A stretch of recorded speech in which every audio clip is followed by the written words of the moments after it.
Buenos and Hafaday Todas Hamzu. This virtual information briefing by the Committee on Federal and Foreign Affairs, Telecommunications, Technology, and Labor is hereby called to order.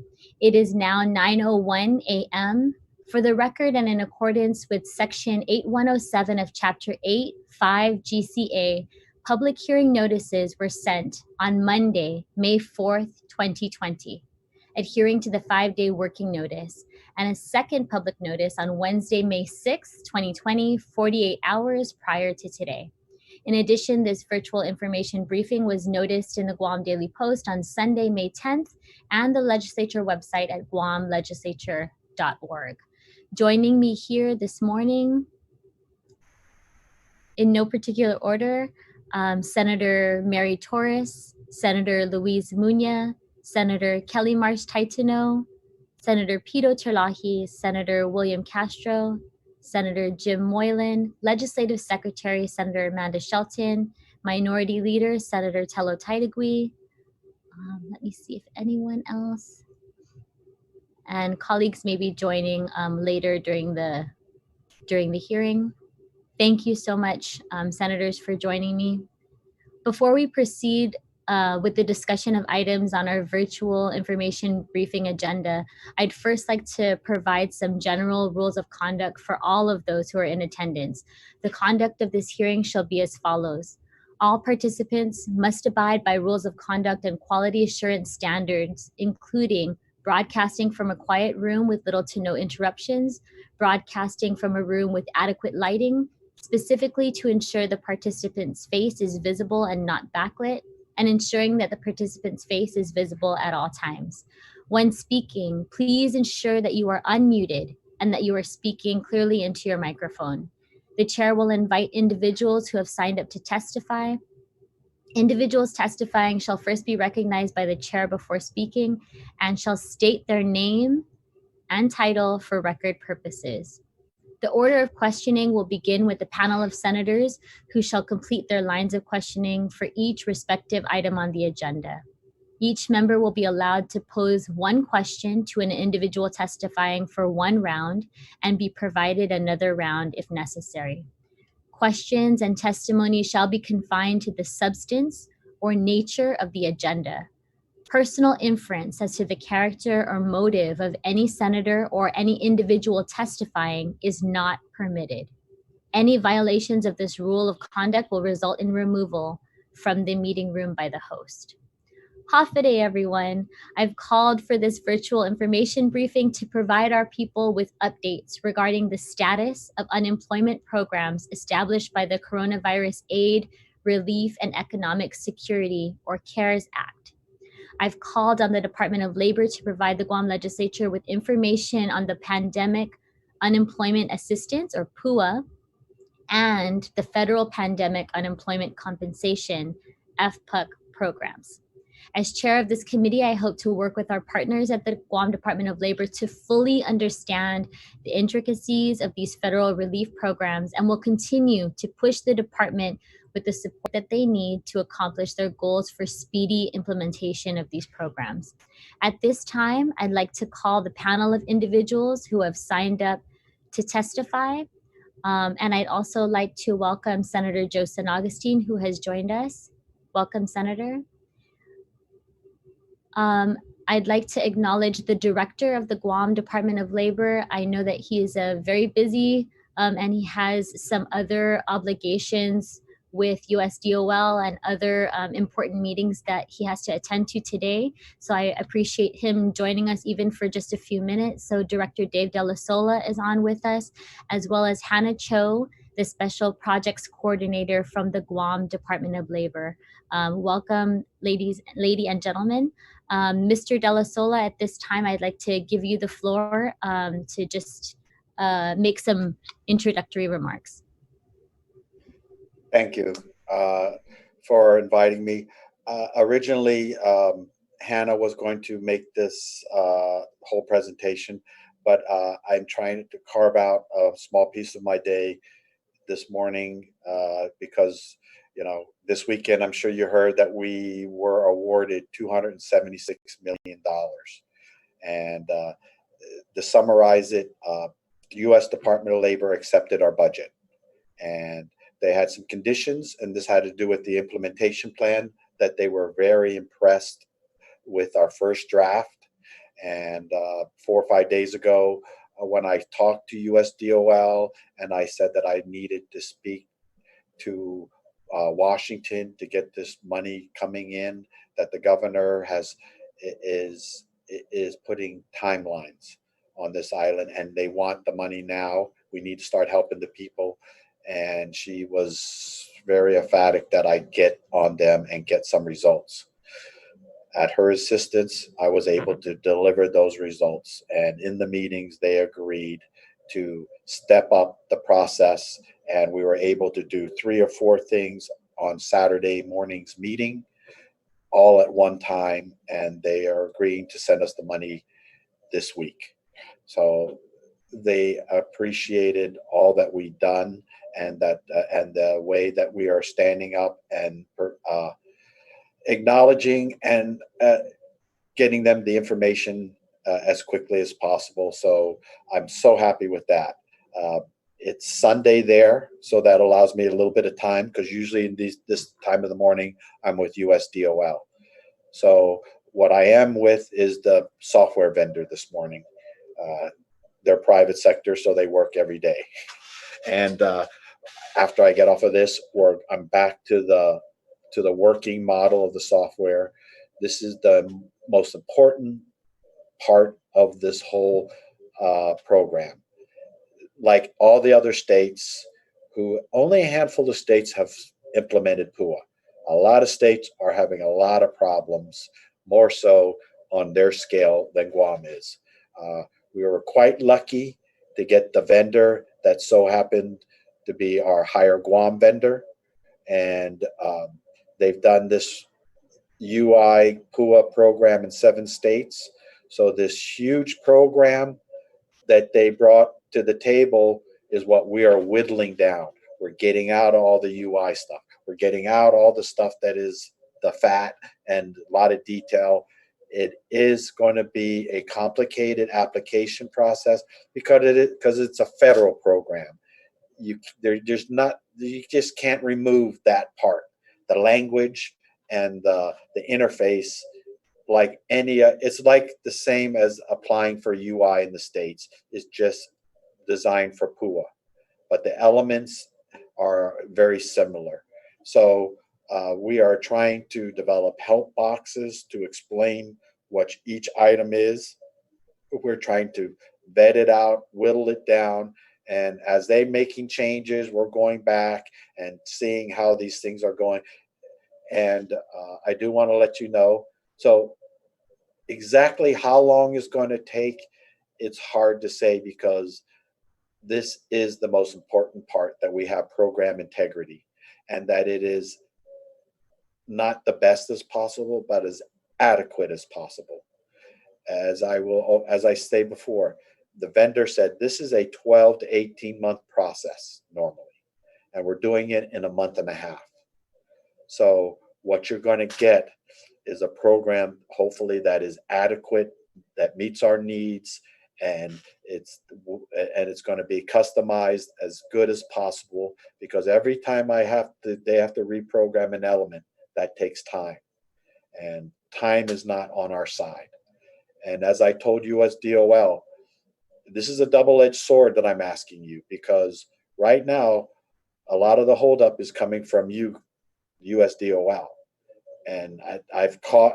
Every time they give me something, I catch up. They give me something more, I've caught up. Now I said, if you give me the money, there's nobody else to blame. But I want that money now. I want to get I want the people to see that they are responding to us. But you have to understand, I have so many parallel programs going on. They are still training us. This week, I have USDOL training on the PUA program. We're learning that whole program and how it works, and the complication of the adjudication process is an important process that we're still trying to stand up. There are several layers. You can just imagine, you have self-employed and you have an employee. And then just last week, for the first time, they threw in the earnings disregard. If you haven't seen that PSA, that's another complication in this process. So I'm going to have thousands of applications that are at reduced hours that I need to calculate. Do they qualify? And if they do qualify, at a reduced amount. And I have to get that done. And that's on thousands and thousands. And people are waiting for their money. So the ones that are going to be clean and they're going to come in, that's going to be easy to process. The software can self adjudicate those clean applications. I'm still working on a vendor. We're still working on bids. We're still trying to get materials in. It's all happening at the same time, and um, I am trying my best to. It's only a month and a half that I've been doing this, and the huge amount. This is the most complicated thing that I've ever done in my whole life, and thank God, as they call me, the disaster director, because the last time I was a director, I had Pong Songhua, Chata 8.2 earthquakes, the Korean air crash, Paka. I've had all this, and it seems like, and then I come in again and dengue, and then this comes at me. So I got this, but you got to understand the complication. This is a complicated program that I'm standing up, and I'm doing my best working in parallel paths, standing up. So I'm getting DOL training, I'm getting software training, I'm doing procurements, I'm doing an implementation plan. I got a 5-year state plan that's on public notice. Right. And I wanted to give you an opportunity to invite the public to comment on that. I believe that's available on your website. Yes. So Okay. I am I did take yesterday off for Mother's Day. I because I'm not going to see that for a long time.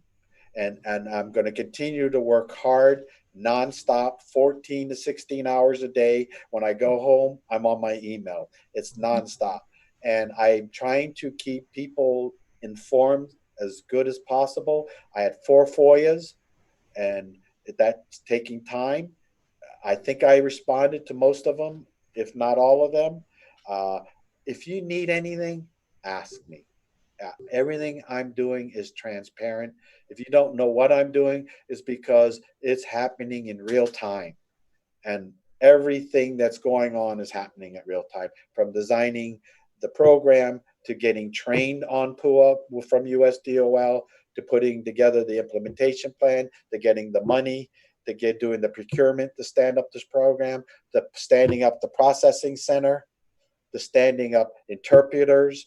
There's so many pieces. Some of this I can't tell you, because if I tell you, then there'll be a flood of people going there. And you have Well, to. Director Della Sola, I certainly appreciate all of the work that you have done, all the work that your team has done. I know that there's a lot of things going on behind the scenes, but I think that's another reason why this hearing is so important. So we have an opportunity to share some of the good news, but also some of the challenges that DOL is having getting this program stood up, working on the software, training our people, and then also getting the word out, right, to all of the people who will be eligible for this program. I did see the video on the earnings disregard, which I thought was excellent. I got a lot of good feedback on that video over the weekend, and we'll be showing that also later during our hearing. But I did want to just give you an opportunity to kind of give us an opening, and then maybe if Ms. Cho would like to give her introduction too, and then we can go for a round of questions by the senators. I understand that you have to leave, Director Della Sola, in a few minutes because you're jumping on another call with a software vendor. So I just wanted to give you an opportunity to just make that Yeah, introductory and, statement. I hope you don't feel offended. Mhm. The pressure to get the money out there is just been doubled down with the money coming in, and I have to put all hands on deck and getting that. That's my focus, is getting that software up so that we can get this program up and running, get the processing center up and running, get this application pre-application up and running, and Mhm. and then trying to get the information out as those PSAs and getting those all stand up. So know that there's so many things going on, and I wanted to take a half hour from my day to come to you guys just to show that I understand. The day is perfect because normally I wouldn't have this time, but it's Sunday, so USDOL is not expecting my phone calls, and I can because mornings are all with USDOL and software. Uh, Right. that's because that's the US time, and So if there's one thing before you hop off, if there's one thing that you'd like to relay to the people of Guam in terms of how they can get prepared if they are eligible for these programs, um, what's one thing that you really want to impress upon them in their preparations? What's the best thing that they can do to get prepared for once the application is ready? and this is not only for the one thing, but also for you, for the whole island, for all our people. This application process is an online application process. That's the way it's being done nationwide. So, with that in mind, once you have computers, scanners, reach out. Whether if you're at home and one of your family members, businesses, hotels, I'm telling them all to stand up mini processing centers. Help your employees apply. Get your HR people, get your educated people understanding how to do an online. Once you do it one time, you got an understanding. You can reach out, get somebody sitting down, help them apply, and then that person can go out to another computer, reach out to another two people, sit them down, and get them to apply, and just Right. keep reaching out like this virus, and just get people to go online, help them submit their documents. So the call out is to tell everybody, get your documents electronically ready, get them in PDF, whatever it is, so that they can be uploaded, so that when the application process comes up, my processing center is no different than you going online. They're going to log online, they're going to sit down with you and fill out that application online. You can do it online with your iPad, with your iPhone, with your computer, just as easy.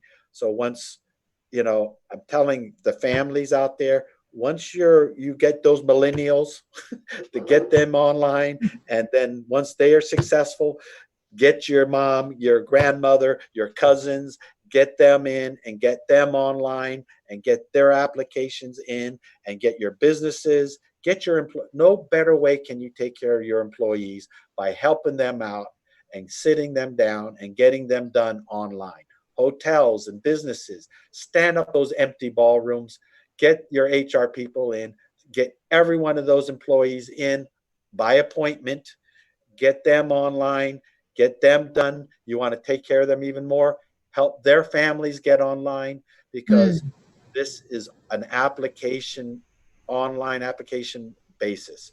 And once you've done an online application successfully, that software will adjudicate it.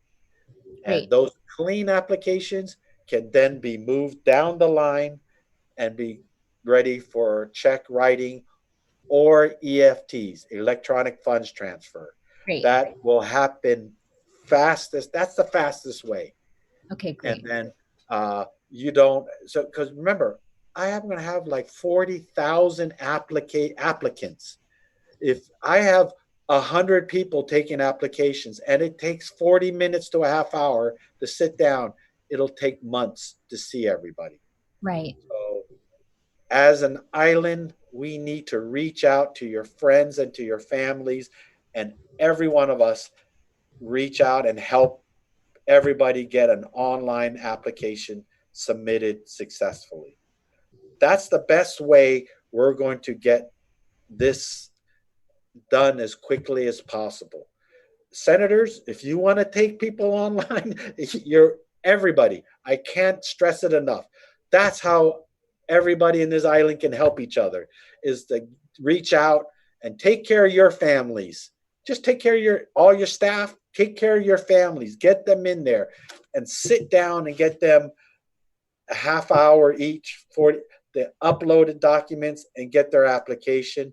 If we all do this and reach out successfully, we can get this in a timely fashion, and then we can start doing the work of looking at those who need adjudication, those who need a second look, because on the application process, there's a self-certification process where you certify that the information by perjury of federal law is true and correct. So I understand there's a lot of people who can't get their employers to give them that letter, and because they're closed. So if you can't get it in now, get your application in and self-certify.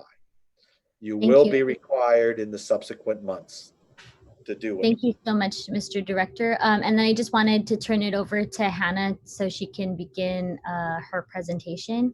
And I know that we had some PDFs that were submitted. All the senators had the opportunity to look over these documents, and then also the video. So I just wanted to turn it over to Hannah at this time. Yes, Thank you very Hannah much. will be glad. You can send her all the questions. I will be glad to take some time and make sure that the answers are done and sent out to you. So I leave you in capable hands. I just wanted to thank all you senators for allowing me to jump on, and please understand and that I can't stay on for a long period of time, so I can move this program forward and submit your questions to her. And if you have any questions, she can hopefully be able to answer them. So just ma'asi for everybody, and pray for us to get this up and running as quickly as possible. And I ask for your support in just getting us the time to do this. And please, I beg your understanding. And I want to thank you, Senator Régine, for allowing me to jump on, and your understanding that I can't stay for hours to answer everybody's questions like I wish I had the time to do. You all know me. You know I would stay on here for as long as you would want me to. But I think you understand that getting this program up and running and the money out is got to be the priority for all of us. So just Thank you must. very much, Sujasmasi. And before I turn it over to Ms. Cho, I did want to just recognize Speaker Tina Munya Barnes has joined us, as well as Senator Sabina Paris and Senator Josen Augustine. Good morning, Senators, and thank you very much for your time. Hannah, I'm turning it over to you.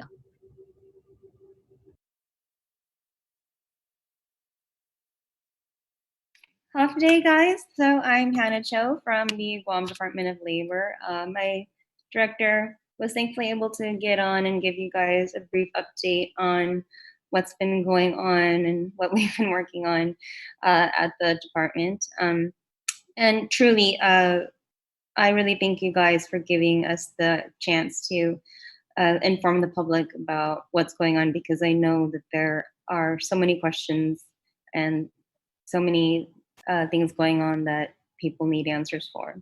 And hopefully this will be the right platform for that. And again, you guys probably have a bunch of questions. We may not be able to get to all of them today, but I've been giving out my email address, hannah.cho@dol.guam.gov, and I'm answering questions every day and trying to get information into the hands of our people. And so with you guys, if we don't get around to your questions today, or you guys come up with another question later on, or your constituents approach you, please feel free to email me, and I'll be very happy to respond to you guys. So as my director did say, the implementation plan was sent to DC. The addendum for the FPUC program has been signed and sent. So at present, they're now going over our budget. It has been accepted. The implementation plan has been accepted as well. There are a few changes that the federal government is asking for. However, they my director and the governor made it very clear that our people need help now. So they took the implementation plan and have agreed to start allotting money to the island so we can help our people while adjusting the little bits of the plan that they asked for. So yes, we are set to get the money hopefully by the end of the week. And right now, the focus for us as far as the software goes is to get the employee module up and ready so that everybody can start applying. And if everything has gone the way we hope, if employers have registered, if employers have input their employee data, and then the money comes in from the federal government, and then employees can go and apply. And yes, they will know instantly if they qualify or not, and then we can get money to them right away. As of 3:30 this morning, we have had 744 employers input information on employees affected by COVID-19. They've reported separation notices for 12,262 employees. About 30% of our projected numbers. Our projected number of those applying for unemployment assistance is about 38,000. And also, just happy Mother's Day to everybody out there. So feel free, ask away. Hannah, did you want to just take the opportunity at this time to show the earnings disregard video? I thought that was very helpful. Yes, that would be a great idea. So we did get some new guidance that we have an earnings disregard. Every state has one. The amount is different for every state. Our amount is 150, and it's based off of Hawaii. And it's kind of like a little bit of padding, a little bit of breathing room to help those that are underemployed or only working part-time still qualify for benefits. So yes, let's watch the video now.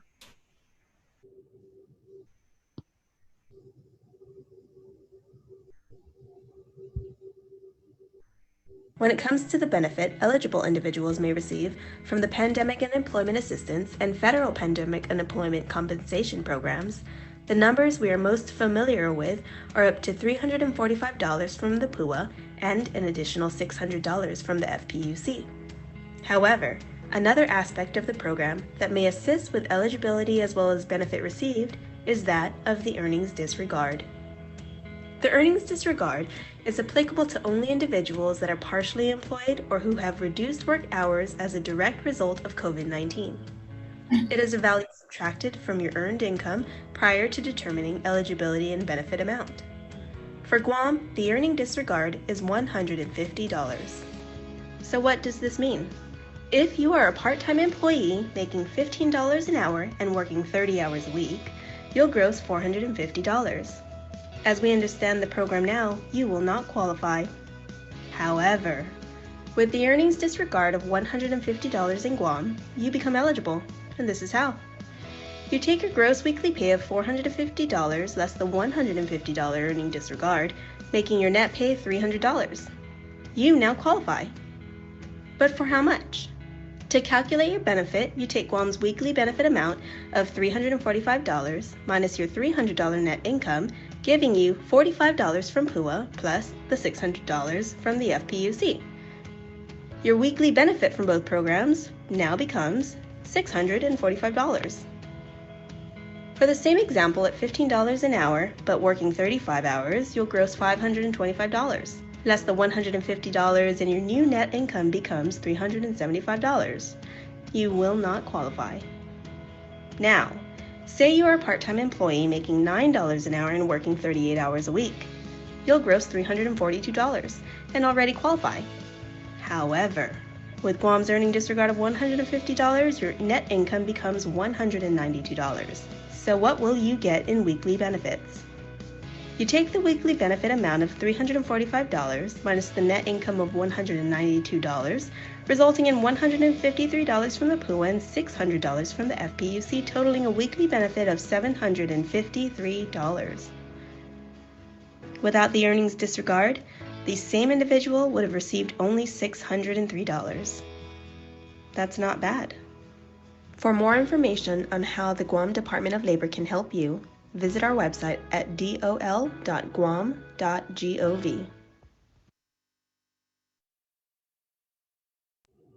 All right, thank you, Hannah and GDOL, for that very informative video.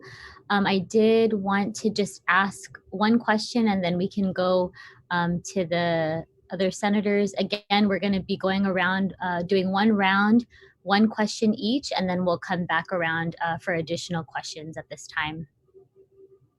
Okay, sure.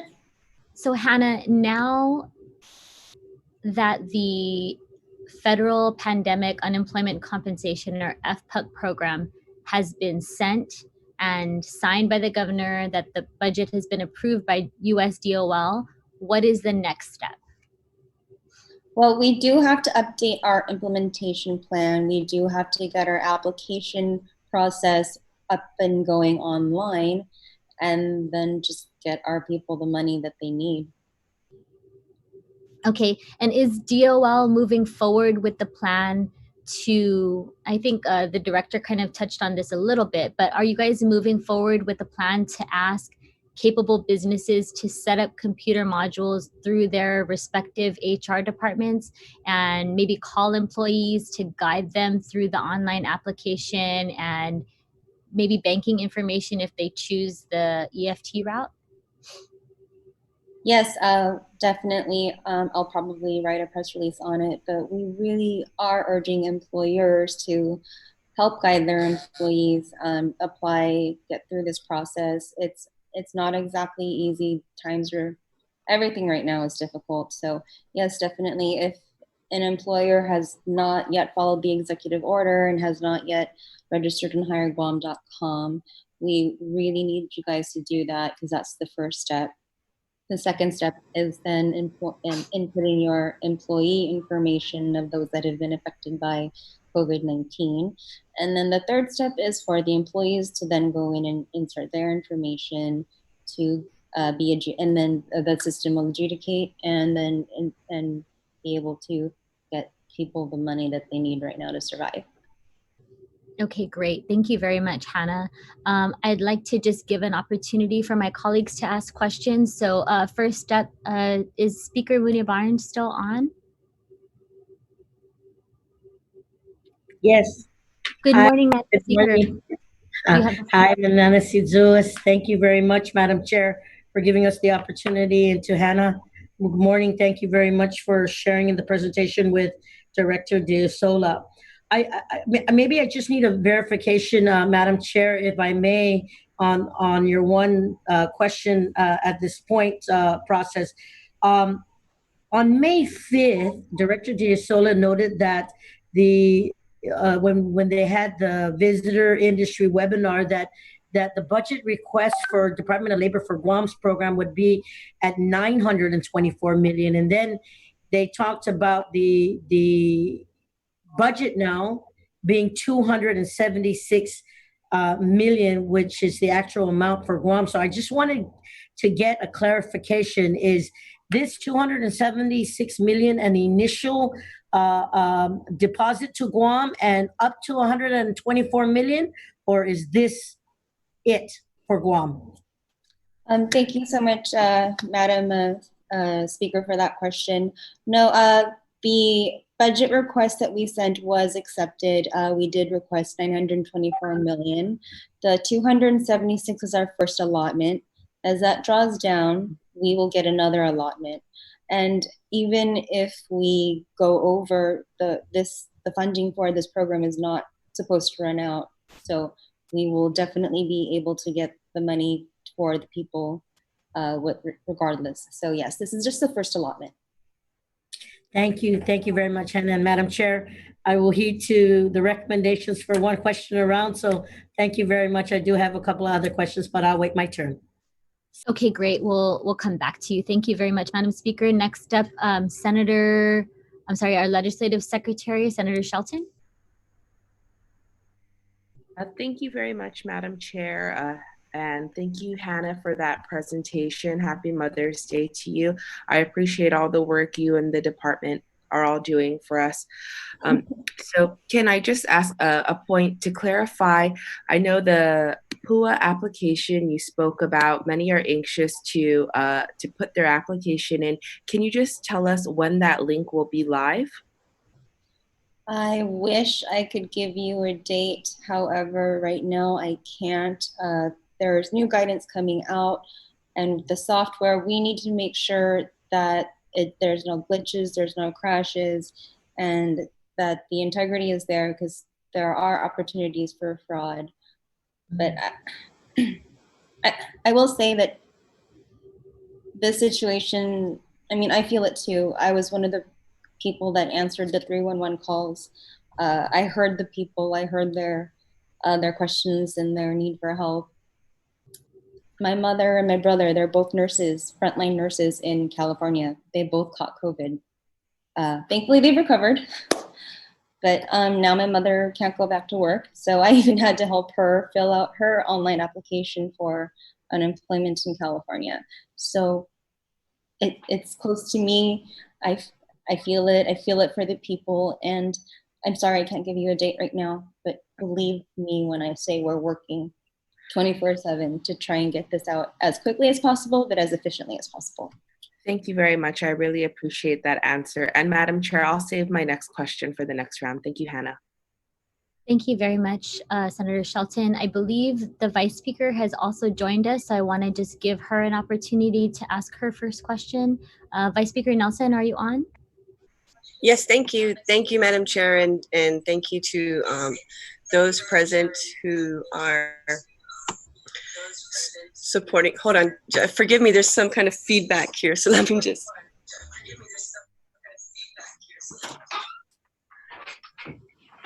Thank you for your patience. Yes, I wanted to ask, have we seen this cash realized for the unemployment assistance program, or do we have a timeline on when the government of Guam will be receiving this money to hand out to the people? Yes, so we did get our budget. Our budget was accepted by the U.S. Department of Labor. We will get our first allotment of $276 million by the end of this week. By the end of this week, and will the people that have been going through the process that you mentioned earlier, how soon will they be able to see those checks? If you're gonna get the money by the end of this week, how soon can you process for those checks to be sent out? As soon as the employee module is up, it is designed to be able to get money out right away, especially if the applicants have opted for wire transfer as opposed to a paper check. But at this so is that 24 hours or 48 hours, 3 days? I can't give you an exact date. I'm sorry? At this point, I apologize. I can't give you an exact date, Vice Speaker. Okay. Sorry, Ms. Cho, I think she's asking if once the money is all loaded and the application is ready to go, once the application is received and everything is approved, like how quickly is the turnaround, especially if they choose EFT or a direct banking wire transfer, how quickly can you turn it around? 24 hours, 48 hours? Okay, thank you so much for the clarification, Madam Chair. That is a great question, and I will get back to you by the end of the day. I don't have that, and I don't want to speculate and give you guys the wrong answer, but I'll get back to you guys by the end of the day with that information. Thank you, Ms. Cho, and thank you very much, Vice Speaker. We'll come back to you I'm sure you have additional questions. At this time, Senator Kelly Marsh Taitano, do you have any questions?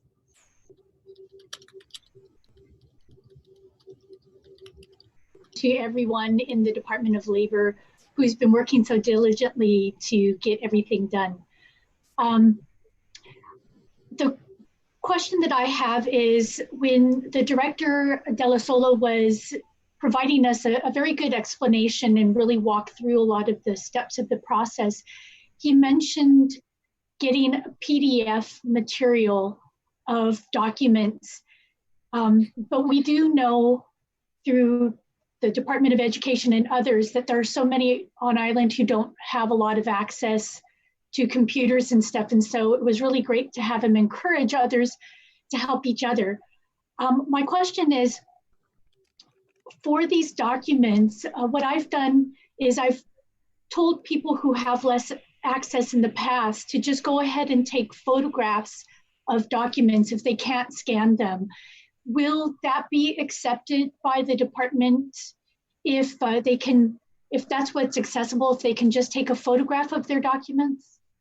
Yes, a photo of a letter, like a separation letter, anything like that. We're accepting many different forms because we know that some employers have left island because their business closed and there's no way to get a hold of them.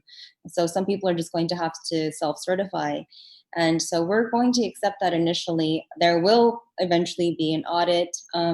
Those that have been found to have committed fraudulent activity will have to deal with the federal government on that. But yes, we will take photocopies, we'll take photographs, we'll take scans, we'll take what you can give us so that we can verify you and help you get the assistance that you need. Suzus Masia, that's really good to hear. I think that opens it up for a whole lot of people. It's real easy and it takes like a second to take a photograph of a letter or a document. Suzus Masia, Madam Chair. Thank you so much, Senator. That's a great point, Senator Kelly. Thank you very much. Next up, I'll turn it to Senator Joe San Augustine and then Senator Sabina Paris. Thank you.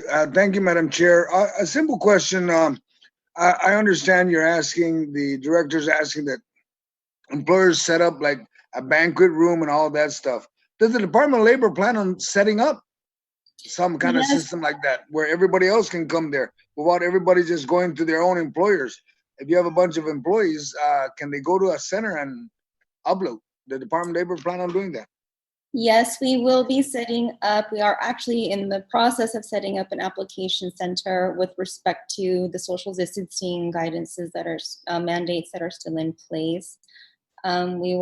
We're also hoping to be able to set things up at mayor's offices and whatnot. That's part of our budget request. But yes, we will definitely have a center where people can call in, people can come by appointment, and they can get the help that they need for the application process if they don't have access to computers or technology or are just not tech savvy. All right, thank you. Thank you, Madam Chair. Thank you, Senator Joe. Senator Sabina Paris, and then Senator Pito Terlahi. Hafaday, Hannah, and thank you for all your hard work, and thank you to Department of Labor for all their hard work. I know it's been very trying during these times. Thank you, Senator. So I understand in the newspapers there was a listing of how many businesses had actually started to register for Department of Labor. I'm just wondering, what is that number, and is there an active outreach to those businesses that have not yet signed up for the online service? Sorry, I have an updated number from as of 3:30 this morning. As of 3:30 this morning, we have had 744 employers input information on employees with their reported separation notices of 12,262. Yeah. Oh, go ahead. We are still pushing to get more employers to input their information. I have heard, even by talking to people, that they thought by emailing our initial setup of rapid response that they thought that was them inputting in the employee information. So that's another one of those PSAs that we'll probably be creating shortly to get the word out even more in a broader sense, so that employers understand that this is what they have to do in order to help their employees. So yes, we are working on that. Okay, thank you. I'll reserve my question for the next round. Thank you, Senator. Thank you very much, Senator. Senator Pito Terlahi, you're recognized. First off, I want to thank Hannah for sharing this wonderful presentation with all of us. Actually, Senator Sinaggson brought up the question on is the Department of Labor planning on having a central office for some people that don't have the capability to make this application and do it personally? And next to that, and I think Hannah mentioned about maybe using the mayor's office, which is maybe more appropriate because people can have access. They live around the mayor's office. So, but another thing that I wanted to bring up is what do these people need to bring if they are to come to that office for for the application? What do they need? Thank you so much, Senator, for that question. The first thing they will need is an ID. It doesn't have to be a passport, but it can be a Guam ID, a Guam driver's license, an out-of-state license, as long as it's valid and it proves who you are. That's what we need initially. If they can, a letter from their employer stating their furlough date or their reduced wages date and that kind of information, whatever they can get. And if they can't get that, then they'll self-certify. They can write the letter themselves and please be honest. And then when they have that, then your social security number, and that's basically it. And then we'll help them from there. Thank you, Anna. Thank you very much. Thank you. Thank you very much, Senator. Minority Leader, Senator Tello Taitigui, and then Senator Luis Muña. Dejus Masi, and thank you, Hannah, for taking the time, and happy Mother's Day to you. And most especially, I'm so glad that your family's doing okay in California. We'll keep them in our prayers. And please give them our best, and thank you for being at the front line for us. Hannah, in the governor's budget that she put out with regards to the CARES Act on how to spend $117 million, there's a section in there that says Department of Labor, and if I'm not mistaken, it is allocating $100,000, and this $100,000 is going to go to an MOU between GCC for the temporary PUA/FPUC processing center. I know that people have been talking about it. So is this what everyone's talking about with regards to what Department of Labor is going to do to assist individuals who don't have the capability of having that computer or internet service? If not, then what is this $100,000 exactly going to do between Department of Labor and GCC? GCC has been a long-time partner of the Department of Labor, especially with our programs via AJC, such as apprenticeship, boot camps, dislocated worker training, all of that. So again, yes, we will continue to partner with them. They have great resources and great knowledge, and that is what the money is allocated for. Thank you. You didn't say exactly what it's for. You just said that you had a great relationship with these parts, but what exactly will the $100,000 be used exactly for? Again, we didn't want to divulge the location as of yet until we were closer to launch, because we don't want the location to become inundated with people hoping that it's open or thinking that the application process has begun. But yes, GCC is our partner. Okay, I'll let it go from there. Thank you, Madam Chair. Thank you so much, Senator. Senator Luis Muña. Thank you, Madam Chair, and thank you again, Hannah, for being here for us to ask all these questions, because we are getting asked a lot of questions out in the public. So just as a suggestion, maybe for like a setup area, there maybe you could consider maybe libraries, because libraries have computers already, and so that could be a suggestion for people to come, the public to come in and have opportunities to get online at the libraries. But you did mention that you projected about 38,000 employees that were separated. That's projected, but only 12,000, a little over 12,000 has registered already. Do you have any idea why? Is it just some of the employers are just not registering their employees? Because that's a big number between 38,000 and 12. So What do you think could be that reason why there hasn't been enough people registered that were separated from their jobs? I will say that since we launched phase 2, which is the employer module, numbers have gone up continuously every day. So I believe it's just just a matter of time for employers to be able to log on and input the information, because again, some employers have 100 people versus a small business that only has 5 people. And therefore it is a process for them. And that's what I believe the holdup might be. And of course, just continually reminding them that they need to follow the executive order given by the governor. Just really quickly, when the employers apply or register their business, do they get an acceptance letter or something saying that they're in the system? Well, they have to be validated. They need to register, and then by validated, I mean they have to upload a business license, contractor's license to ensure that they are indeed a true company. And there is a section on hireguam.com where they can scan that in, or they can email it in as well. So after we review that and determine that this is a legitimate company, then they're verified. And it's automatic. Then their employees can start receiving. Okay. Yeah. Okay. I'll save my other questions for next round. Thank you, Madam Chair. Thank you, Senator Muñoz. Senator Jim Moylan, and then Senator Castro. Thank you, Madam Chair, and thank you, Hannah.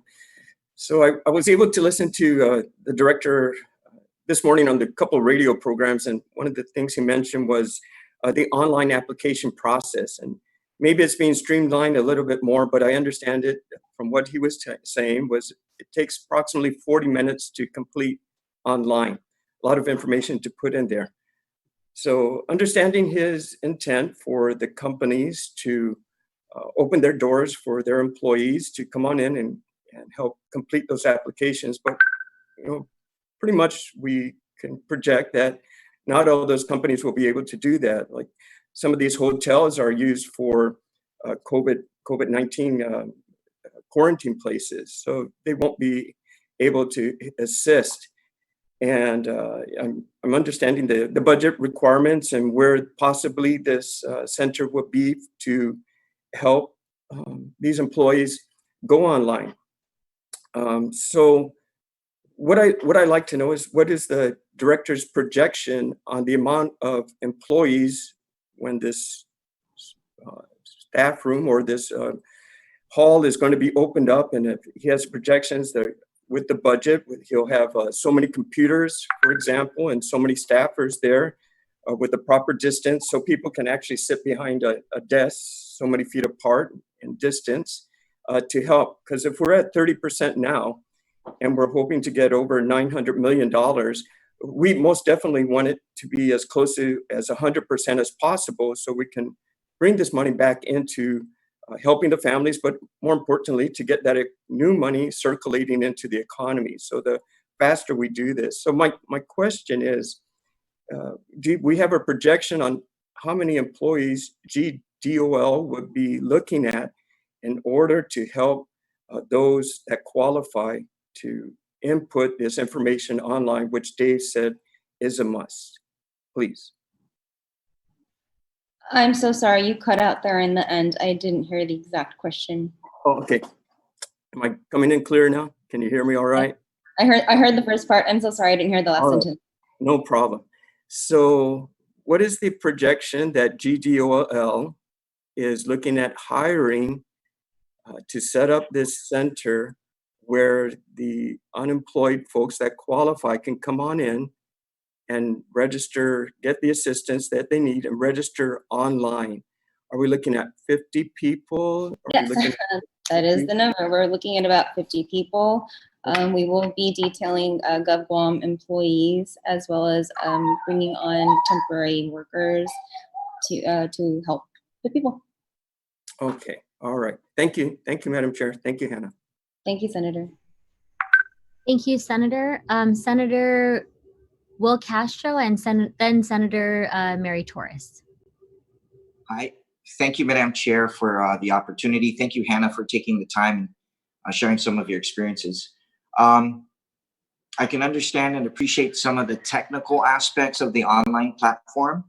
And so my question is more on the technical side. Would you happen to know if there's a possibility that there'll be a per transaction fee, knowing that it'll come from the government of Guam account, let's say to a banking institution? Would there be a transaction fee? And part of the same question, if there is one, will that fee be borne by the government, by the recipient, or by the banking institution? Thank you. Thank you, Senator, for that question. I just wrote it down. That is a very good question. I don't have the information in front of me right now, but I will get back to you by the end of the day. Thank you, Madam Chair. Thank you. Thank you, Senator Castro. Senator Torres, you're recognized. Good morning. Hannah, I appreciate that you and the director came off and in a very humbling but responsible way described that this is going to be a very difficult process because it is a federal program, and that it will require the assistance of so many people to come on board, considering that your projections are 38,000 applicants, and we are right now at 12,262 notifications of separation from jobs. But what I wanted to just clarify for people that are also looking in terms of what we're looking at, is the process now going to be the applicants, are those applications online going to be scrubbed at the local level and funds dispersed at the local level, or is everything going straight to U.S. Department of Labor and for verification and then determination of the amounts? I'm just trying to, if for facility's sake, trying to understand how much of it is locally controlled and dispersed versus federally controlled and dispersed in terms of applications and awards of fund. Thank you, Senator. Part of the difficulty of setting up our software is that we wanted to ensure that there were many steps put in place to prevent fraud. So that's why we have the employer module and the employee module, and those will speak to each other and give dual verification.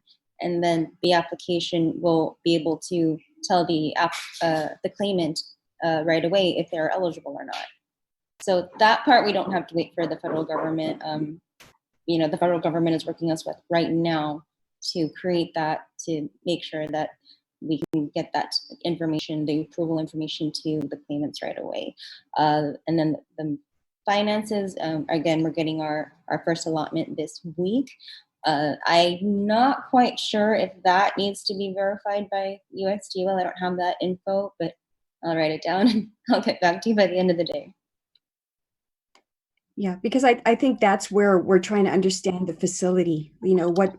How easy is it? How difficult it is? How many layers of bureaucracy do people have to expect? Because I think that what's important is that if people understand what they're up against, then it's a lot more palatable to go through the difficult process, as opposed to thinking it's too easy or very easy, and then it turns out to be much more difficult. So, the fact that you were upfront about that, I think, is important, so that it not only gets people in the right frame of mind, but it helps to rally all the people that are in a position to help, to now jump in and help. And I think that we certainly want to facilitate as best as we can. So as much as you can provide about how the rest of us can help, employers or anybody that would be interested in standing up processing centers, similar to what we did with the war claims applications, for example. Right.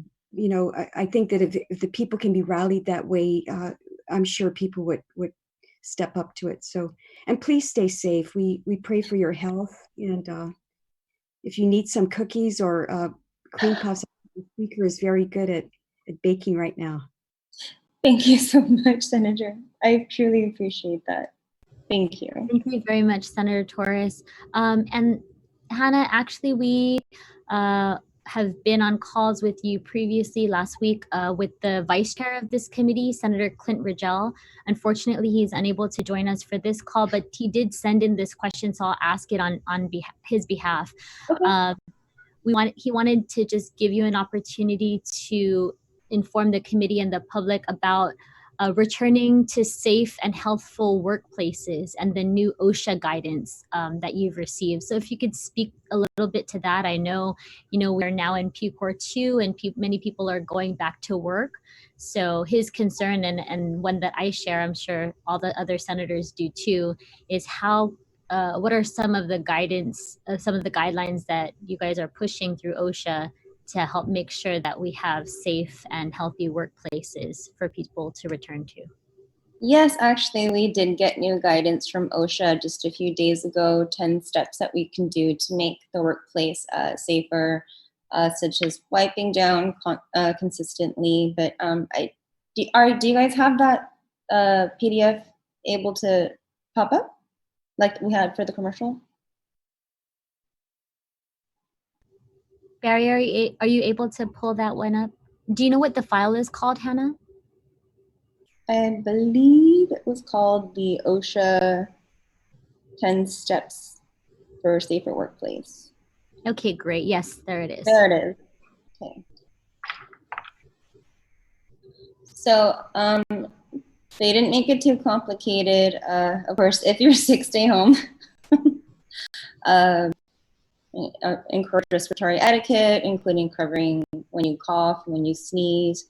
Of course, installing hand sanitizer and having only essential workers in as much as possible, letting those who can telecommute. Trying not to share phones or computers or supplies between employees so that we can keep them safer, and bacteria, germs, viruses, whatnot won't be transferred. Regularly clean and disinfect surfaces, equipment, and of course use EPA approved cleaning chemicals with labels that do verify that they are approved for treating coronavirus. Following the manufacturer's instructions for all cleaning products and disinfection products, and encouraging workers to report any safety and health concerns. Okay, great. Thank you very much, Hannah. And thanks to Senator Régine for his question. We're going to go back to the beginning for our second round of questions. And so I just wanted to ask you, Hannah, one second, let me just pull this up. Currently, it's advised for self-employed individuals affected by COVID-19 to apply for unemployment relief under PUA. So what is the department's interpretation for self-employed individuals being affected as a, quote, direct result of COVID-19? And as a kind of sub-question to that, I just wanted to give you an opportunity to clarify self-employed individuals and how GDOL is viewing that. Like, what is your policy? Okay, yes, self-employed individuals include anybody from freelancers to gig workers to those who own their own small business and they're their only employee. So it could be anything from a dog walker to an event planner. And so self-employed is basically you're just yourself working for yourself. And I'm sorry, what was the rest of the question? So I guess I just wanted to make sure we clarify, if gig workers don't get layoff notices per se, but they just aren't getting the calls that they usually do for gigs, would that worker be eligible for PUA? Yes, if say they're a musician that used to perform at Crest every week, and of course now the business is shut down and they can no longer perform and no longer earn their income, they are directly impacted by COVID-19 and therefore it would qualify for unemployment benefits. Okay, thank you very much, Hannah. And we'll go back to the speaker, if she's still on, Speaker Munya Barnes. for a second round of questions. Yeah, thank you very much, Madam Chair. And thank you for asking that question previously, Madam Chair. That was one of the main questions I wanted to ask for those that have businesses as sole proprietors and are self-employed and don't have any extra employees. I did want to ask something pertaining to that as it relates to those who don't apply for the PPP, but apply for the PUA and the FPUC. And after the deadline, because that would reach maybe the PUA and the FPUC will probably lead us all the way up to July in as far or December. What happens after that if the businesses or the sole proprietorships still do not have the capability of coming back because they're either related to the tourism industry or those, for example, that have literally printing jobs or whatever, and don't have the access of the businesses starting up for the next, I guess, year and a half. How does that relate to them after? Because if I'm not mistaken, the PUA and the FPUC and even the PPP are from March, when Guam made its initial the executive order was signed March 16, and then maybe all the way up to July. And then the EIP will bring us all the way maybe even up to December. How does it work after that if the business or the sole proprietor still doesn't have the opportunity to get the business it needs to start up? Because there's just not enough businesses. Opportunity. Thank you so much, Speaker, for that question. Let me just go over a brief overview of PUA and FPUC. So PUA is from, I believe, January 27th to December 31st, depending on when you got laid off. And the time frame for an individual is 39 weeks. And in the FPUC, the Federal Pandemic Unemployment Compensation Program, that's the additional $600, and that's good from the beginning of April through the end of July, and that's the additional $600 that you can receive as long as you qualify for PUA. So those are the two unemployment benefit programs that we have. PPP, that's an SBA program. Is an SBA program, so that's separate. But however, the other question that you asked, as of right now, the program is set to go until December 31st. However, it would be up to USDOL to extend it beyond that if there are still businesses suffering. Okay, so there is an opportunity for more resources to come in based on the application process, right? Would they have to reapply after the program, after they've received, or does it just become automatic? That would depend on how they write the rules and regulations for if they do an extension. Okay. Thank you very much, Madam Chair. Thank you very much, Hannah. Appreciate it. Thank you, Madam Speaker. Thank you, Madam Speaker. Madam Vice Speaker, you're recognized. Thank you, Madam Chair. Hannah, I want to thank you for all the work that you've been doing, and also the folks at Department of Labor. I know you guys have been working on this for a very long time. I know you've been putting out your best effort, and I believe we share a common goal, and that is to helping those that are unemployed, especially on this. So thank you for letting us know that you will get back to us on the timeline once you get the money at the end of the week. In the couple weeks back, there was a news article that mentioned some of the selection criteria for the states to avail to the pandemic unemployment assistance. And one of them was that either the state or the territory did not have a current unemployment insurance program, and also that they have exhausted the funds out of the unemployment insurance program. And so with that, I was thinking, could the government just in case, right? Just in case we don't see the money being given out to people because of something that would happen past next week, right? Just in case we're delayed again. I know it's not the work that you do that delays us. It's really working with the federal counterparts. And so just in case we come into another roadblock again, I was thinking, could the government pay forward a one-time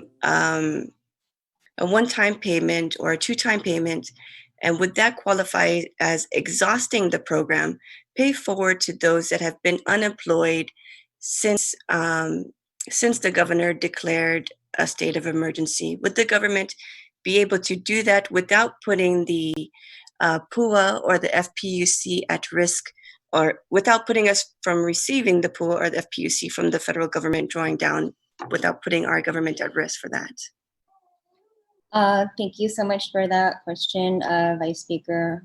Some of that I can answer, but a lot of that would be between the governor's office and the federal government. Part of the complication about giving out payments right now is that there is no application process up yet. I know a lot of people are comparing this to the war claims. However, when the governor was able to prepay those war claims, those had already applied and been adjudicated. And so they were qualified. Right now, we're still building the process for people to even qualify. So that's where things get a little bit difficult. Right. Okay. Yes, because I know you've the Department of Labor has worked tirelessly to implement several different types of application processes and data collection efforts. And so I just want to thank you for the hard work that you guys are doing there. That's what we do. Yeah, I'm just, so the biggest snafu is really the application process, right? So with the data that you've collected, or the data that you've collected thus far, would you be able to use that data to process it locally, or is there more to it that we're not seeing?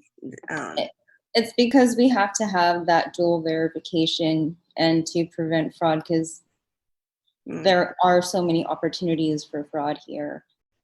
And because that's not set up yet, that's part of our process that would need to be completed. And is there a reason, sorry, Madam Chair, thank you for your patience. And is there a reason we don't have that mechanism set up yet to validate whether, because I was thinking that the employer letters that were given to the employees to validate that they were laid off, they lost hours, or they were let go, is that not justification enough? You need something else? Well, the way that our system is set up is that the employer goes in initially and inputs the information, and then the employer goes in and then the employee goes in and inputs their information. That is a very good question. I'll get back to you by the end of the day. All right. Thank you so much, Hannah. And thank you for the work that you're doing. We really appreciate it. Thank you, Madam Chair. Thank you, Madam Vice Speaker. And I just want to reiterate, I don't think any one of us in the legislature, I don't think people at GDOL are satisfied with how long this has taken. We've all received phone calls from people who are really, just hanging on by a thread.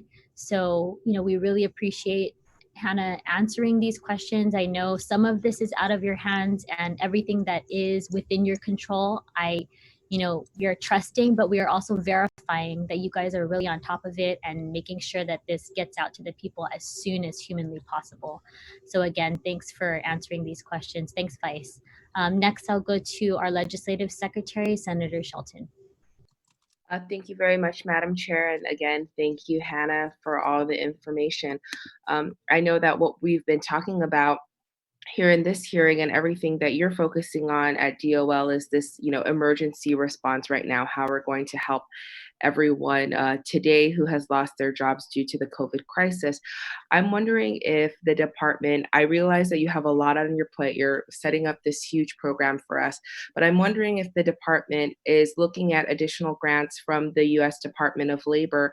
I noticed that some other states are taking advantage of different kinds of grants that help to restart the economic engines of their state, to help small businesses and self-employed people train in connectivity, and to help them get back to work doing telecommunication, and just really transitioning to this new way of life.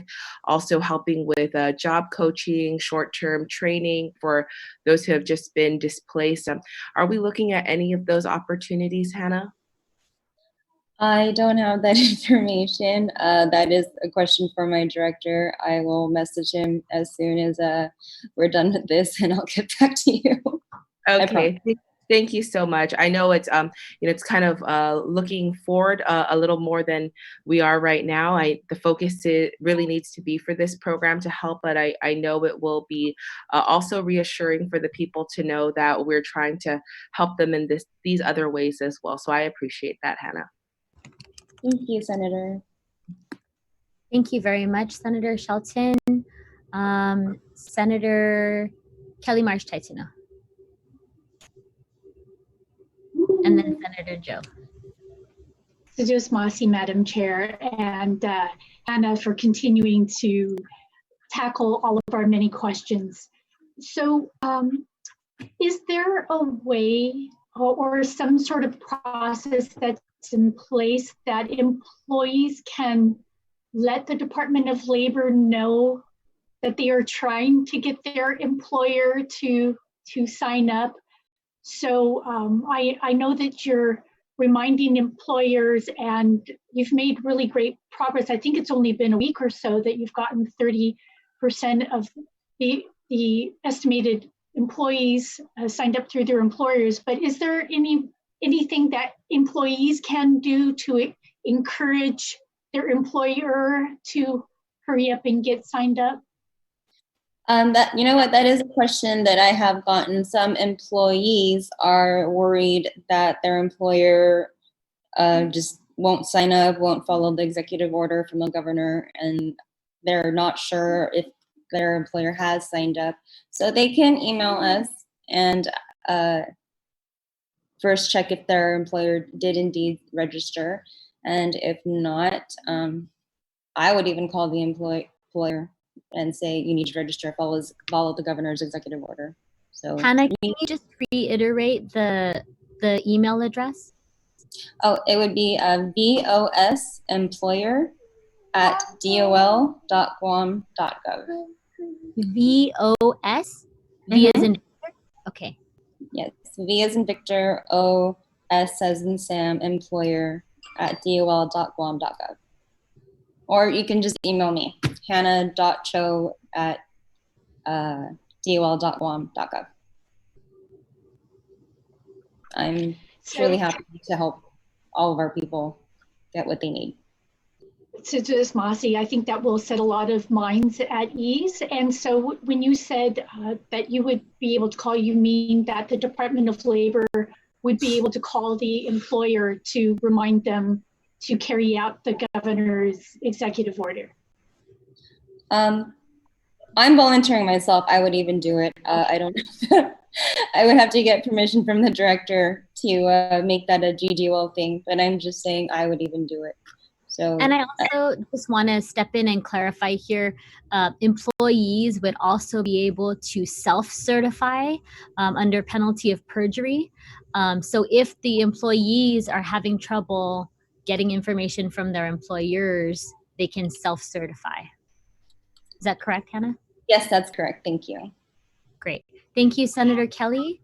We'll move to Senator Joe San Augustine and then Senator Sabina Paris. Thank you, Madam Chair. And Hannah, on the Department of Labor, thank you for all that you guys are doing. And my only message is, like I've said to many folks, get her done. And that same message I send out to all the employers and employees. Don't blame nobody. you have the opportunity to get what you could get. Stop pointing fingers. Stop looking at the mirror. Go out there and just apply and reach out to you folks, and you folks I know will reciprocate and reach out to everybody. But we can't be pointing fingers no more. And if there's anything that you need help from the Guam legislature, please reach out to your oversight chair, Senator Régine, and let's do what we need to do to help the people of Guam. Thank you, Hannah. Thank you very much, Senator. And thank you, Madam Chair. Thank you, Senator Joe. Senator Sabina, and then Senator Pito Terlahi. Thank you, Madam Chair. So, Hannah, what would you say to employers who are holding off on signing up online because they received the PPP, the Payment Protection Plan, or they're awaiting response of receipt of it? What would your advice be, or what is the guidance that Department of Labor has in regards to those companies that have received the Payment Protection Plan? Well, the governor's executive order didn't go into the PPP and just simply stated that employers and businesses that have had employees affected by COVID-19 must register on hireguam.com. So that's what I would reiterate to them, that they still have to register. Okay, so considering that there may be some sort of conflict there, because to be unemployed, versus you're unemployed, that there's that line where you're employed based on the Payment Protection Plan, but so I guess so. Basically, what you're saying is that businesses should just go ahead and register, even though they avail themselves of the Payment Protection Plan. And is that along the guidelines that USDO has? Oh, well, that was the governor's executive order. However, one of the questions I did receive from a caller was, I received my PPP, but it wasn't enough to pay all my employees. So they were only able to hire back a couple of their employees, not all of them. So in that instance, yes, they have the PPP. Yes, they have a couple of employees they can pay, but there's still the other ones that they can't pay. So therefore, they also need to get on, register, and input that data into hireguam.com. So there are instances like that pop up. PPP runs out. The business might take a while to pick back up. They may have to furlough again. There are so many things that could happen. So I would recommend just register. Okay. And could we get clarification on that issue in regards to Department of Labor, as far as U.S. Department of Labor goes? I'm sorry, what clarification? Clarification on whether being in the PPP program would disqualify somebody from registering for the an individual can only receive benefits from one federal program. Therefore, if their business applied and received PPP and they are getting their paycheck, that disqualifies them from unemployment. Yeah, so do you see what I'm trying to say? There may be... Well, Senator, sorry, let me just jump in really quick here. I just want to clarify, this is a two-step process. So PUA and unemployment programs are a two-step process. First, the business has to register, and they upload individual or the affected individual employees' information. So everybody should at least do step one. Even if they've applied for PPP, they should at least be in the system and registered. And then they can choose to do step two at that point. If they don't, if they aren't awarded PPP, then at least they can move on to step two. That's my understanding. So again, this is a two-step process. We're encouraging people to get on Hire Guam, to input their information. Inputting their information in Hire Guam should not disqualify them from receiving PPP, as I understand it. Okay, hopefully, so yeah, that's what I wanted to get clarification on, because I don't want anybody to become disqualified for any of these programs. So I think it'd be good to have some sort of a statement from Department of Labor or a guidance, some sort of guidance that can, allay these employers' concerns.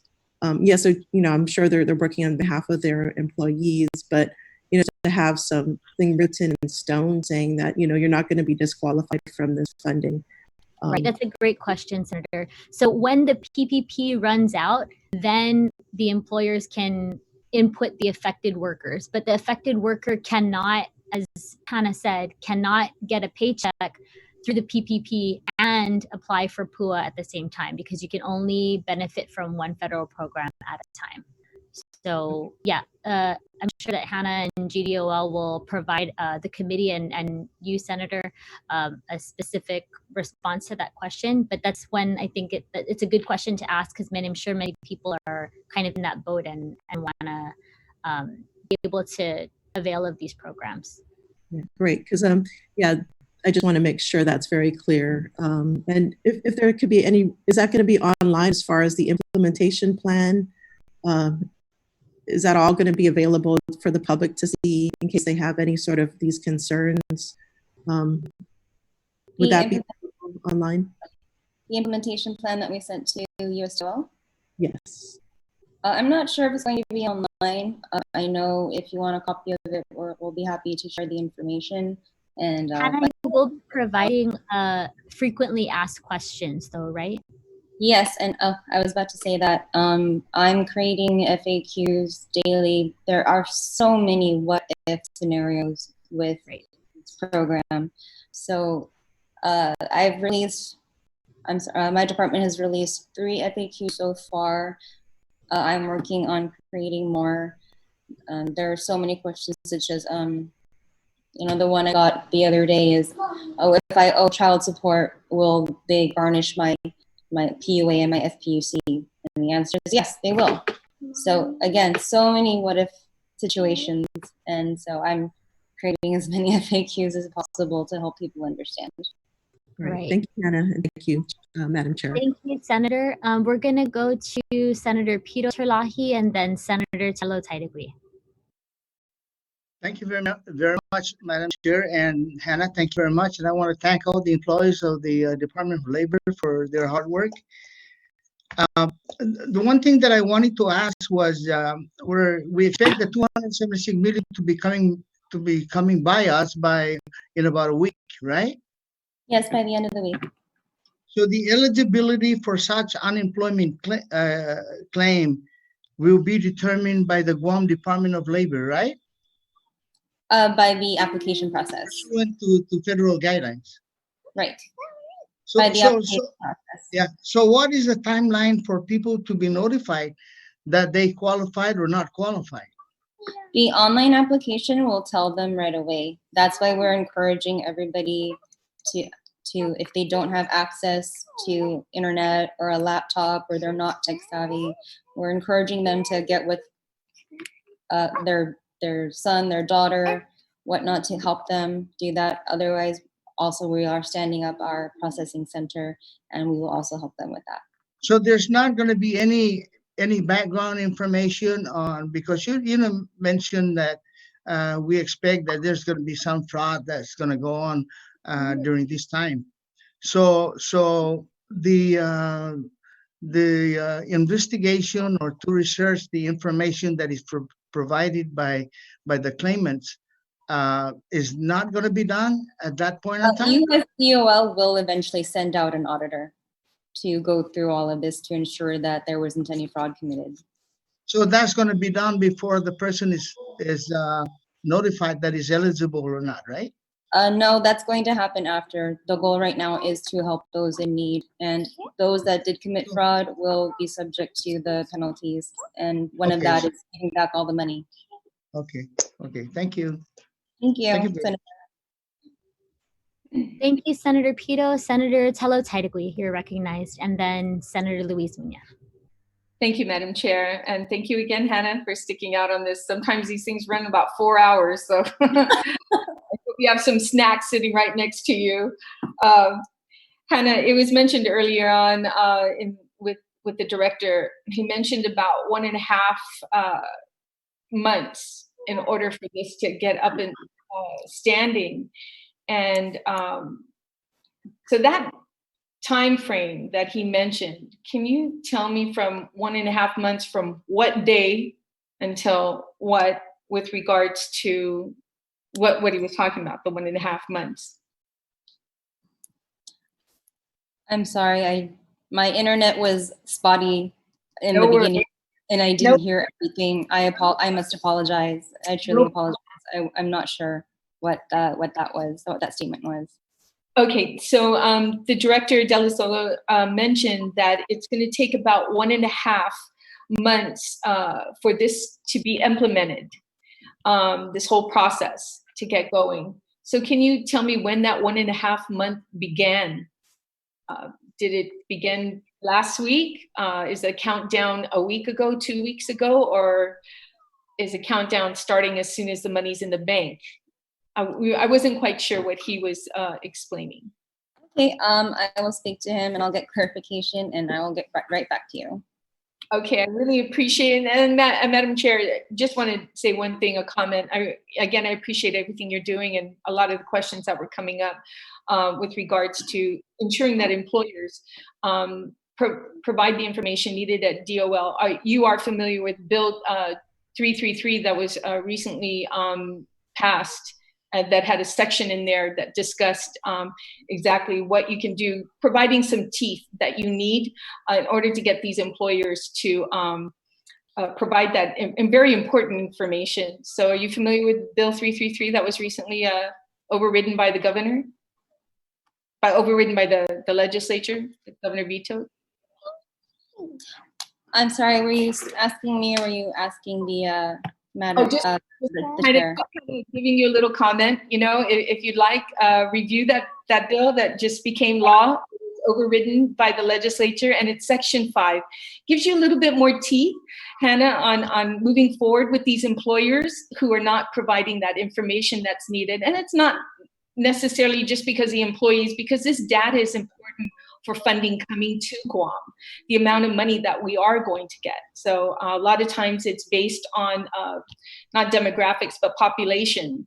And they decide how much money comes to our island. So it's important to get as much data as you can. And Bill 333 in Section 5 has some teeth to provide the Department of Labor a little bit of help in getting that information to you. So it's just a comment.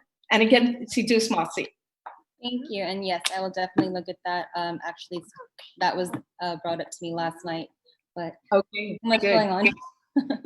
Okay, thank you. Thank you, Madam Minority Leader. Thank you very much. We'll move to Senator Luis Muña and then Senator James Moylan. But I just want to let my colleagues know, after this round of questioning, we're going to take a quick 5-minute recess, and then we'll come back on for additional questions should there be any. So we'll move to Senator Luis right now. Senator Luis, you have the floor.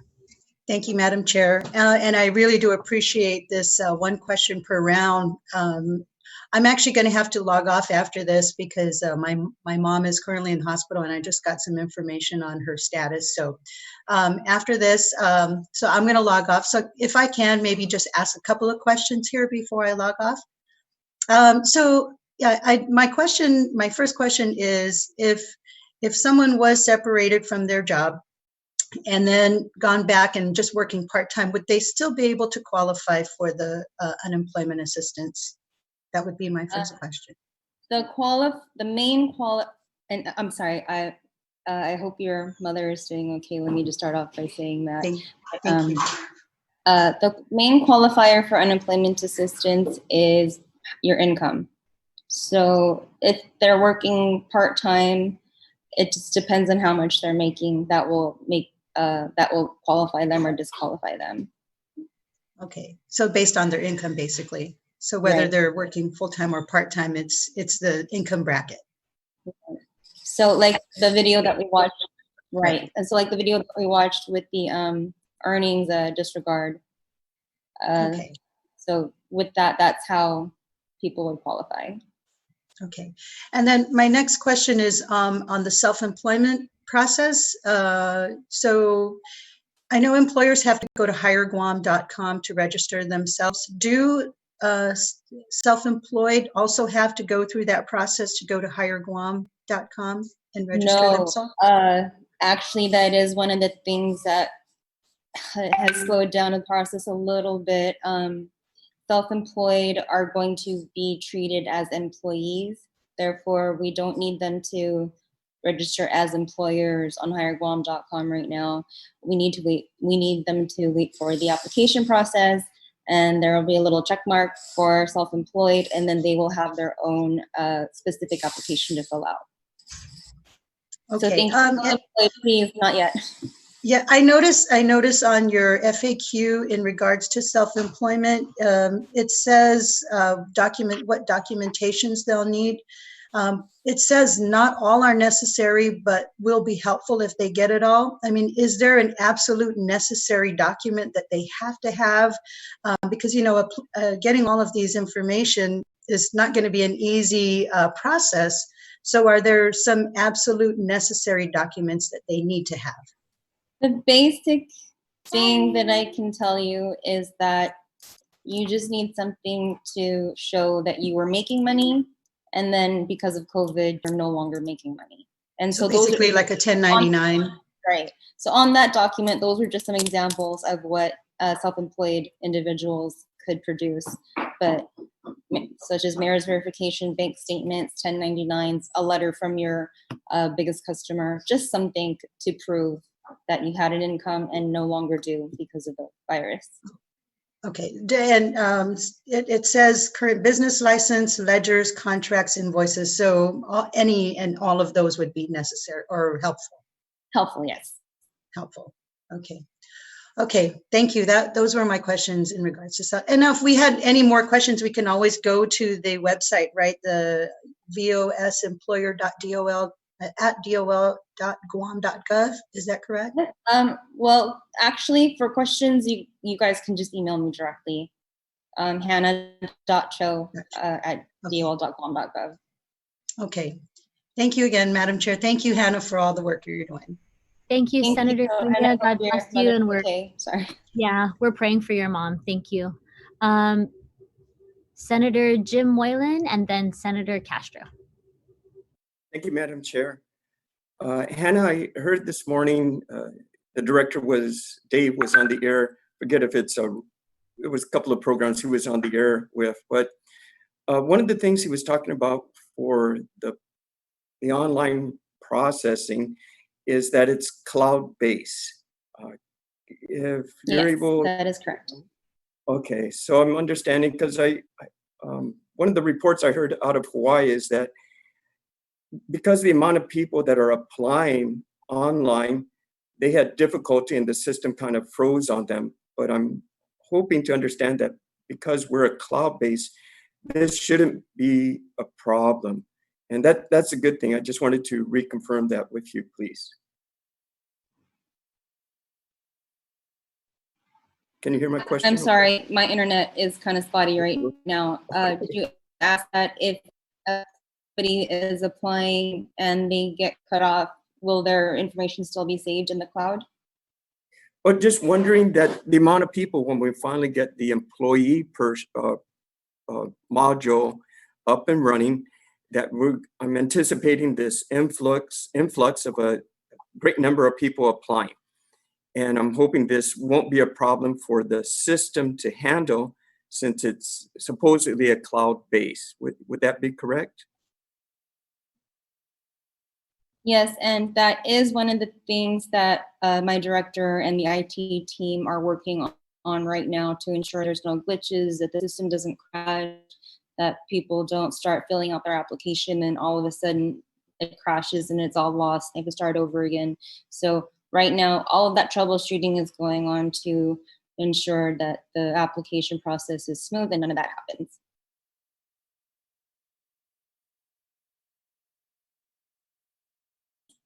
Thank you very much, Hannah, and thank you, Madam Chair. Thank you, Senator. Thank you, Senator Moylan. Senator Castro and then Senator Mary Camacho Torres. Thank you, Madam Chair. Excuse me if we're choppy because going back to Jim's comment about cloud-based Taigui Somnak Pagu, so it's a little cloudy outside, so my connectivity is real bad. But in all seriousness, Madam Chair and Hannah, building upon some earlier comments by my colleagues, my question is, would there be an option for employees who otherwise would have qualified for PUA, but for whom maybe their companies did not apply? So either the companies chose not to apply, right? They were derelict, or let's say, for example, they didn't apply because they either didn't have the internal capacity to do so online. I'm talking about cottage industry type setups, fishers, perhaps. You have offline florists, small time businesses that generate revenue that do employ people part time. So again, my question, to be succinct, is there an alternative way for employees who would otherwise qualify to know if their employers have applied online, like that there was a recommendation to publish that perhaps alphabetically somewhere so they can see, or is there a side door that they can come in that they could still get some kind of relief? I hope I was clear. Hannah? For an employee to find out if their employer registered on Hire Guam, basically? That would be the one part. And if the employer is not listed, is there a side channel that they can utilize, like an appeal process? Maybe the employer never wanted to submit or did not submit. The employee can self-certify. So we're trying to make it as easy as possible for everybody to get their benefits. And say your employer left island or just didn't register, you can self-certify. And that way you won't necessarily be hindered in applying for your benefits. Thank you so much for that. I appreciate it. Thank you if you said it already. Thank you for reminding me. And also I would reinforce the recommendation to have that publication of businesses online so people can see. Thank you. Thank you, Manette. Thank you, Senator. I'll bring that up to my director. I don't know if it's a privacy issue or not, but yes, I'll bring it up. Yeah, thank you. And he knows that they're all publicly registered corporations for the most part. Thank you.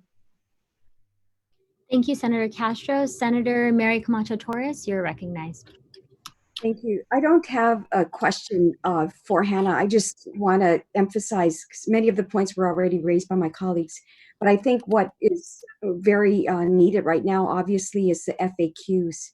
And as soon as DOL can provide that, I think that will allay a lot of the concerns and answer many of the questions. So we look forward to that. We know that you're churning it out, and if there's anything that we can do to lend support to that effort, please just let us know as well.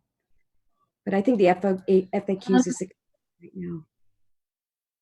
Honestly, if you guys are so inclined to email me the questions that you guys get asked the most, that would also help build a more efficient FAQ for the people to understand the program. So if you guys have a chance, feel free to email me the questions that you guys get asked the most. Thank you, Hannah. Noted. Thank you. Thank you so much, Senator.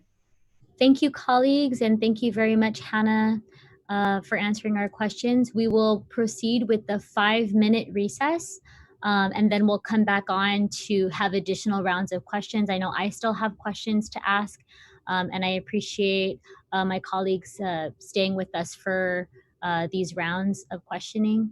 So we'll just go to a quick 5-minute recess, and then we'll come back on. Thank you.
When it comes to the benefit eligible individuals may receive from the Pandemic and Employment Assistance and Federal Pandemic and Employment Compensation Programs, the numbers we are most familiar with are up to $345 from the PUA and an additional $600 from the FPUC.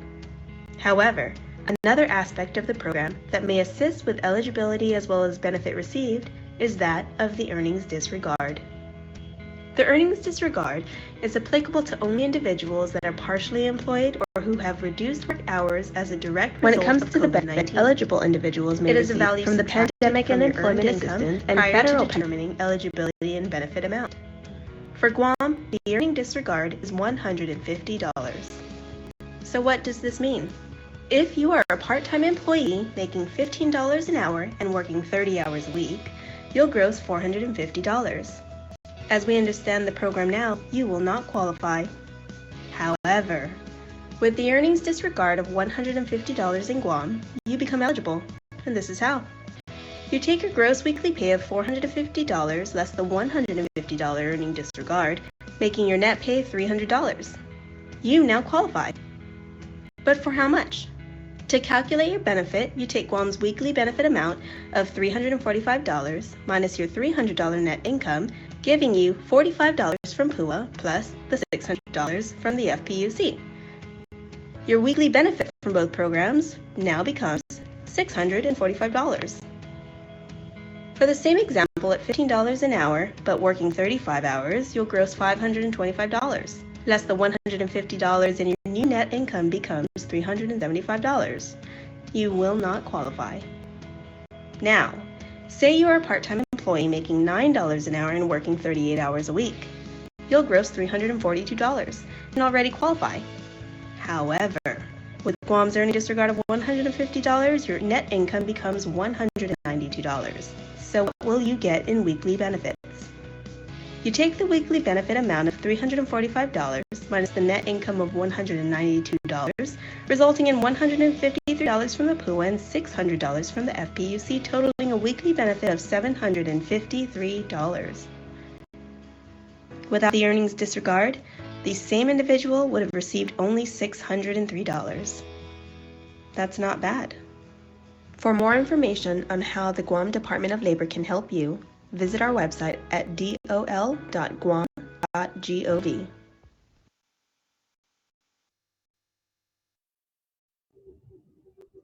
Buenas Sanhafa Day, and thank you for allowing us that quick 5-minute recess. We are back in our virtual information briefing. So I'd like to just start off with our speaker Tina Munoz Barnes, if she's still on. Madam Speaker, you're recognized. Thank you, Madam Chair. I don't have any questions at this time, so I'll go ahead and pass on. Vice Speaker, you're recognized. Thank you, Madam Chair. I also don't have any questions at this time. I want to thank DOL and everyone working to get the people assistance that they need. And we look forward to the responses back, Hannah, for the questions. Okay, thank you so much. And thank you for all the work that you're doing. Thank you, Vice. I believe the Legislative Secretary had another meeting, so she hopped off. But I will just take a moment to ask a question at this point. Hannah, I think we might have discussed this previously, but I just wanted to give you the opportunity to let the public know, how will USDOL be able to assist unemployed individuals who may have language barriers to accurately complete their applications? Will there be employees hired that maybe speak languages other than English and to help with other culturally competent services as folks go through this process? Just like all of our other programs, we are very culturally sensitive, and we do ensure that language barriers are taken care of and that we are able to communicate. So this program will be the same way. Yes, we'll have people that will be able to help. When I was answering the 311 calls, I had to speak Korean to some of the people that were calling, so that worked out. So yes. All right, 감사합니다. Senator Kelly Marsh, I know you're recognized. Suzus Mahasi, Madam Chair. So again, forgive me if there was information shared, but I just want to make sure that it's clear for myself and for everybody listening in. When you mentioned with the program, and you had mentioned from April to July, because it took so long to get approval from the federal government, and of course it takes a while to set up a very complex program, and they won't be applying or getting their checks until May. Will they be able to recognize if it applied to them in April? Will they get that retroactive amount of money for April? Yes, both programs are retroactive. In the initial application process, it will have a space for you to fill in how many weeks you were furloughed or where your wages were cut. And the claimants will have to apply weekly. We don't know if they got their job back or if they found a new job, etc. But yes, there will be a slot for them to input all of that information, and it is retroactive. Suzus Mahasi, and I must apologize. My power was out for a little while, so I may have gone blank for a little while, and then I actually have flooding going on in my kitchen, so I've popped in and out a couple of times. So I guess that's virtual meetings versus in-house meetings, but thank you for your accommodation. Will we have an opportunity to ask one more question, Madam Chair? Sure. Yeah, in the next round. Senator Pito Terlahi, you're recognized. Thank you, ma'am. At this point in time, I don't have any questions. Thank you very much. Thank you, Senator. Senator Telos Haitigui, you're recognized. Suzus Mahasi, and thank you again, Hannah, for being here. Just what happens if, how do you put this? When an individual who qualifies for the unemployment insurance, in the event that the business starts up again and they start hiring people back to come back to work for them, what happens then to the funding that they receive from this insurance, the PUA and the FPUC? Does it completely stop, or does it continue on for them? Sorry, thank you for that question. It depends on how much they're making that week.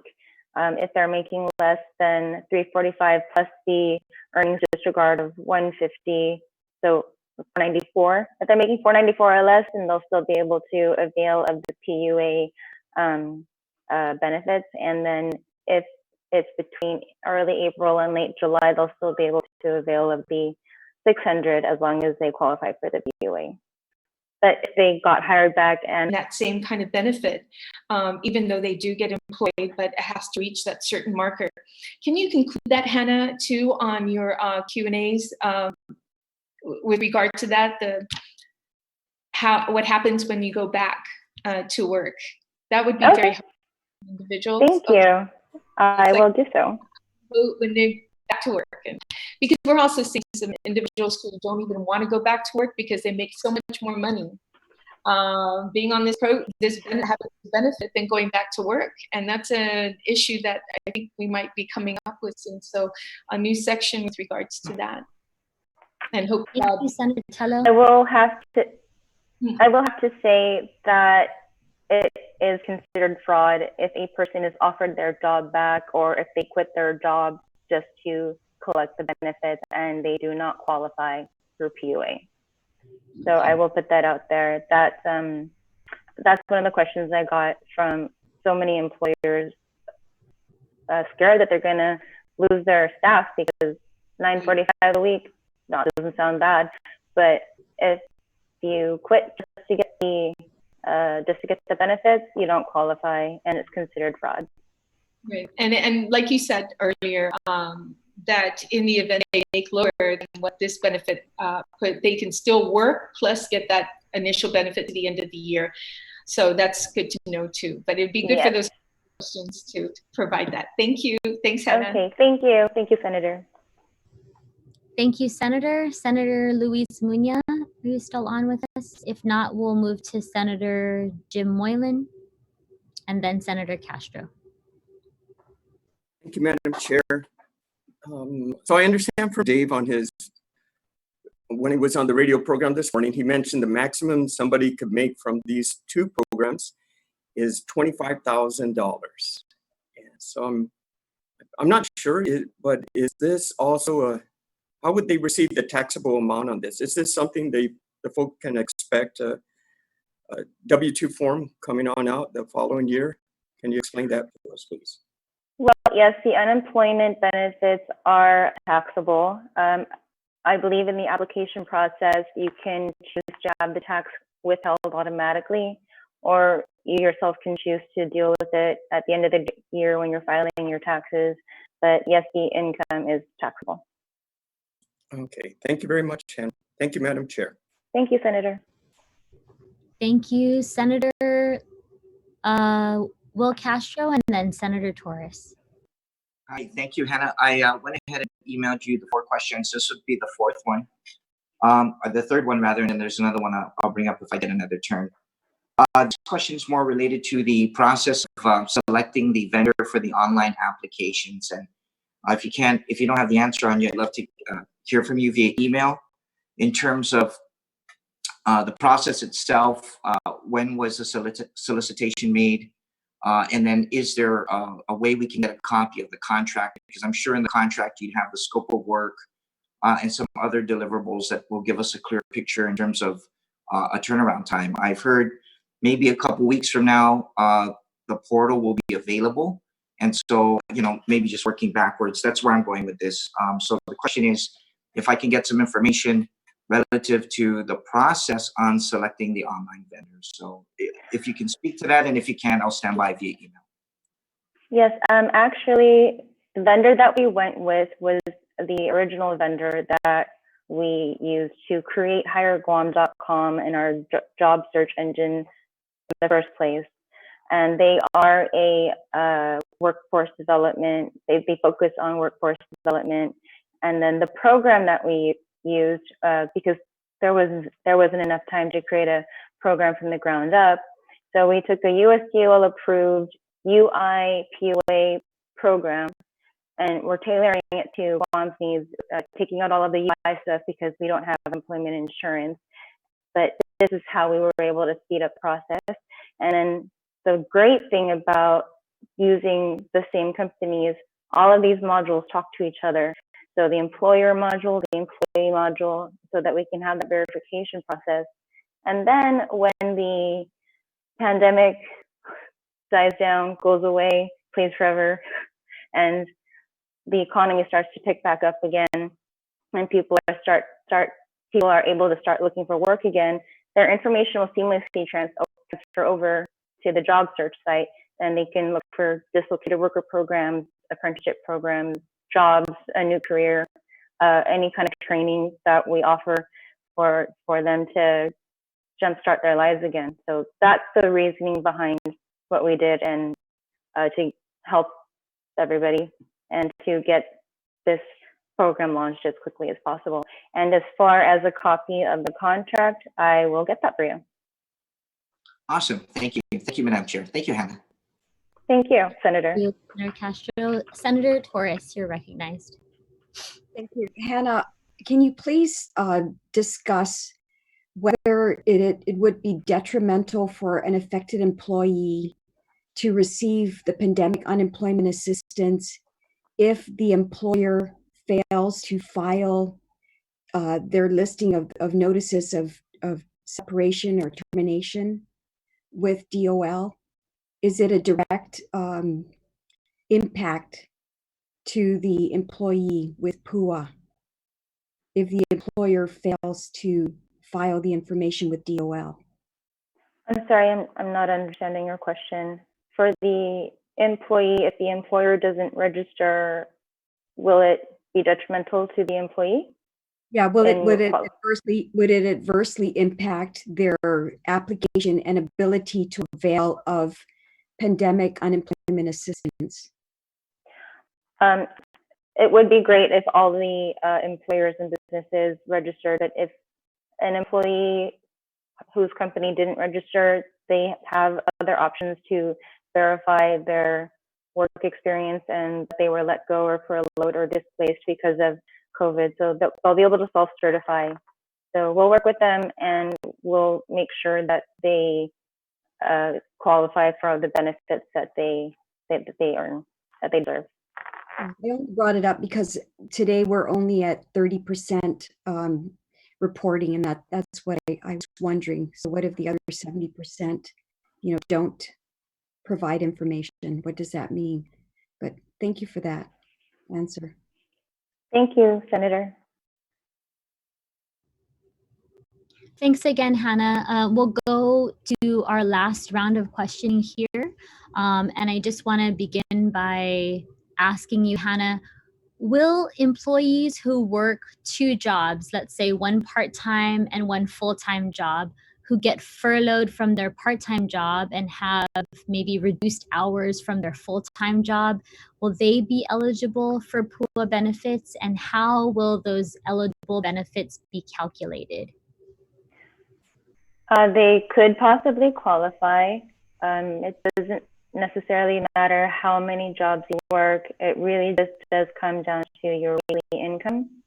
And if it's below 345 plus the earnings disregard of 150, so 494. If it's 494 and below, then they will qualify for at least $1 PUA and then $600 of the FPUC during the months of April through July.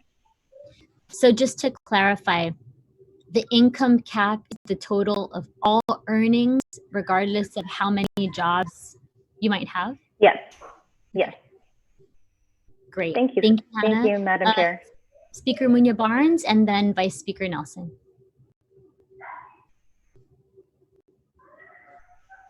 Madam Chair, can you hear me? Yes. Situlas Masi.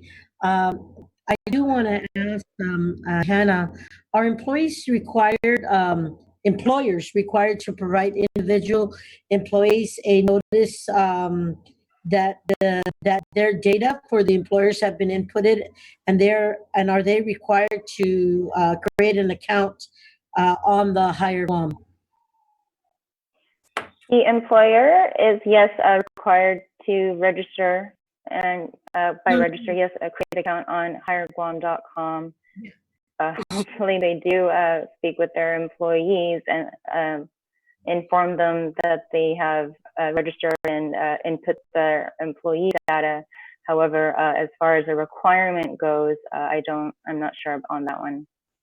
Yeah, so do employers give employees a certification that they're displaced or furloughed or laid off so that they could utilize that as a copy when they apply? Because I know that some businesses have shared a letter saying this is so-and-so, they worked for me, but as of March 20, they have been reduced hours or they have been laid off or they have been furloughed, but we still pay benefits to that effect. Do you have that accounting? I mean, or that I guess that input it so that the employees can go and do the necessary applications that they need to for the different programs that are out there, whether it be SNAP, whether it be any other grant that they're looking at applying for. Yes, actually, we have been encouraging employers to please give a certified letter to their employees to state when they were furloughed or when they were laid off, what date they had their reduced hours, their contact information, and get those to their employees. Because yes, when the employee is able to apply, having that letter will speed up the process for them and speed up the process for us as well. Thank you. Thank you so very much, Hannah, for that. And that will literally ease some of concerns that a lot of the employees have, who've said that, some of their employees didn't apply, because there are some employers who don't want to apply for the PPP because they don't want to use the loan. They want to, Thank you. the pool. Say that again. Thank you. Okay. Thank you, Okay. Speaker. Thank you, Speaker. Vice Speaker, you're recognized, and then Senator Marsh. Thank you, Madam Chair. I do have a question about the FPC. So, the PUA is, some of the stipulations where if the state or territory exhausted the funds to be given out for unemployment benefits. But the FPUC, can you just speak a little bit about that? And I'll have a follow-up question perhaps. As far as exhausting the funds, PUA is meant to not be exhausted. So if our budget request was for $924 million, if we don't use all of that, or if we need more than that, the federal government will work with us. That's partially why they're giving us the money in allotments, because the process of giving us the entire $924 million, and then if we don't use it all, having to give it back would just be even more paperwork and take longer. I'm sorry, what were you asking about the FPUC? The FPUC. Can you speak a little bit about the FPUC? What exactly about it? You said that there's that people would be given $600 from the beginning of April to July under this program. That's a qualifying period. However, it's about 13 weeks that they would get that extra $600, and it's just the qualifying period is from the beginning of April to the end of July. So if you were laid off prior to April, the weeks in like March, you wouldn't qualify for that 600 because the program hasn't begun yet. If you get laid off after July, then the FPUC program is already over, but you would still qualify for the PUA. So that $945 that people are talking about is not the entire, isn't the entire employment benefit. It's only for that short window. Okay, so this is in addition to the pandemic unemployment assistance calculation? Yes, that is correct. Okay, I'm sorry. And you have to qualify for PUA to qualify for FPUC. Okay, so you still have to validate them, and that is one of our current reasons why we are having issues moving it a lot quicker than we're able to because of the qualifying. Well, yes. So that's all going to be part of the online application process. Okay. So they're connected. Yes. Okay. Thank you, Madam Chair. Thank you, Vice Speaker. Good questions, Vice Speaker. Thank you very much. Senator Kelly Marsh Taitino. Madam Chair. I wanted to ask a question, and I'm not sure if it fits within what we're discussing today. I've been told that there is going to be a training program out of the Department of Labor. So if it is within this program, I think it's an interesting facet that people would want to hear of. And if it's not, I just commend the Department of Labor for finding additional grants and setting up some training programs and other programs. Thank you very much, Senator. Yeah, so I had heard that there was a training program that might be able to accommodate about 200 individuals to get them to perhaps migrate to a different industry or a different occupation. Is that within this program, or is that completely separate? That's completely separate. I believe you're talking about our dislocated worker grant. That is stuff that we are still trying to work on and still trying to get those grants, especially now when this pandemic ends and people can start looking for work again. But yes, it is separate from the unemployment benefit. Okay, well, it's very good to know it exists, and Madam Chair. Thank you, Senator. Senator. Senator Tello Taitigui, you're recognized, and then Senator Castro. Madam Chair, for the opportunity. And Hannah, last round, yay, almost done. So I just wanted, mine is very simple. I just wanted to verify the numbers. And if you anticipate any more after that, considering we're about 9 weeks into this scenario. And so from the time of the state of emergency, health emergency, if we go into core 3, do you still apply can people still apply even if we come out of a state of emergency? Yes. Yes. Even if somebody gets laid off in November, since the qualifying period is through December 31st, even then they would be able to apply for the pandemic unemployment assistance.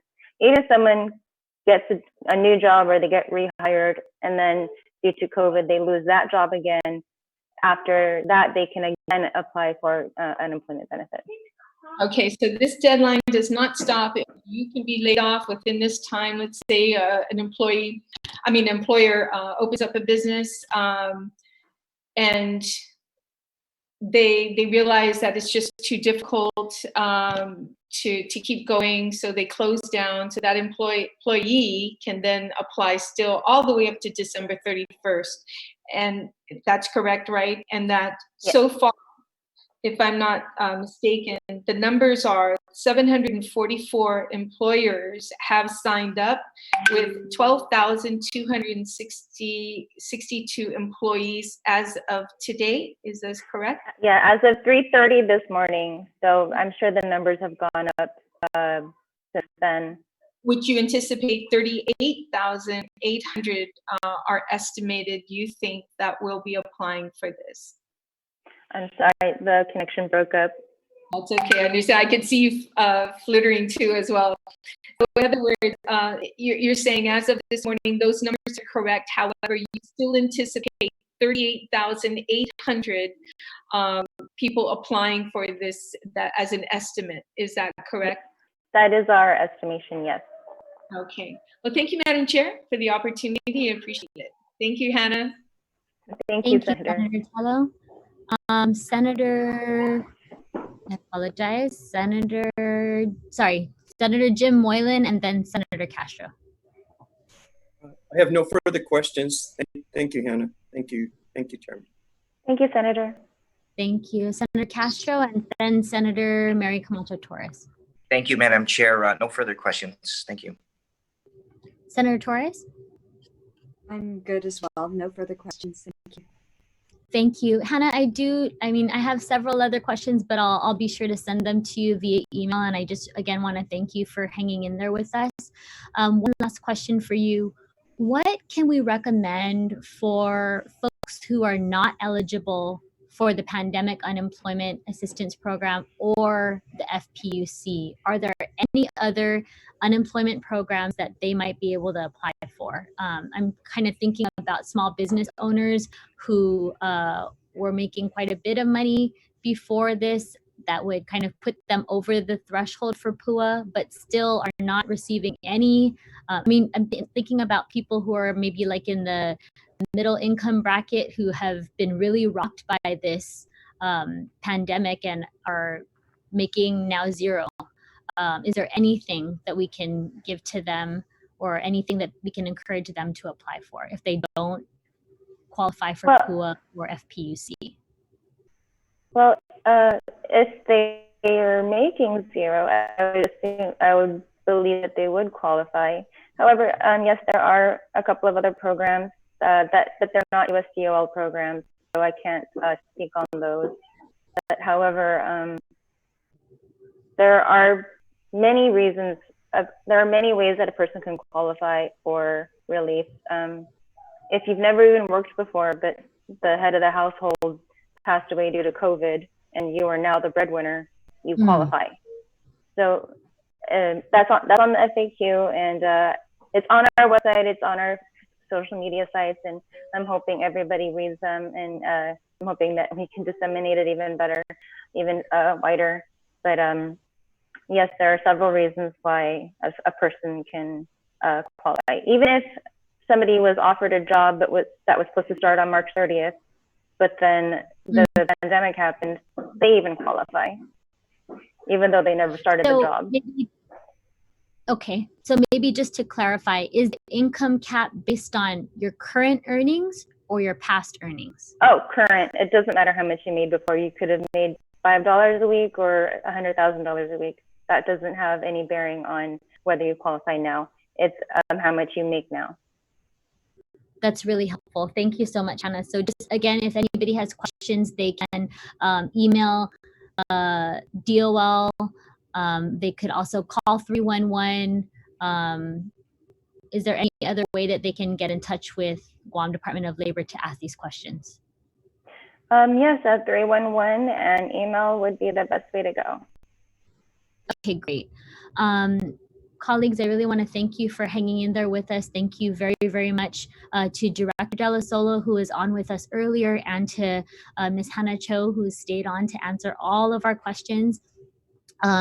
So certainly thank you to our partners at GDOL for joining us this morning, for your presentation and for answering our questions. There's certainly a long road ahead for all of us, but there's still so much work that we have to do and so much work to be done. So the governor recently just signed the FPUC agreement with USDOL, and now we're looking at the next phase for GDOL's implementation of these federal unemployment programs.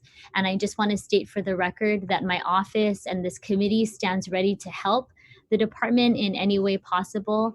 We will continue these informational briefings every 2 weeks. So as new information comes out, we are being very transparent with the public. We encourage them to email our office if they have any questions or would like to present written testimony or even video or audio testimony. We'll be accepting those. So you can email me at Senator Biscoe Lee at guamlegislature.org or call our office 472-3455. Again, Tujus Maasi Todas Hamzu Purifanatan Mizu Pagu, the Committee on Federal and Foreign Affairs, Telecommunications, Technology, and Labor hereby concludes this virtual information briefing. Written testimonies, again, can be submitted through email, Senator Biscoe Lee at guamlegislature.org, or they may be submitted via our Dropbox here at the Guam Congress Building, 163 Chalan Santo Papa here in Hagåtña until the close of business on Wednesday, May 16th, 2020. This virtual hearing, this virtual information briefing is now adjourned. The time is 11:30 a.m. Mundoklu na si Diyos Maasi, and happy belated Mother's Day to all the moms. Thank you, everybody. Adios.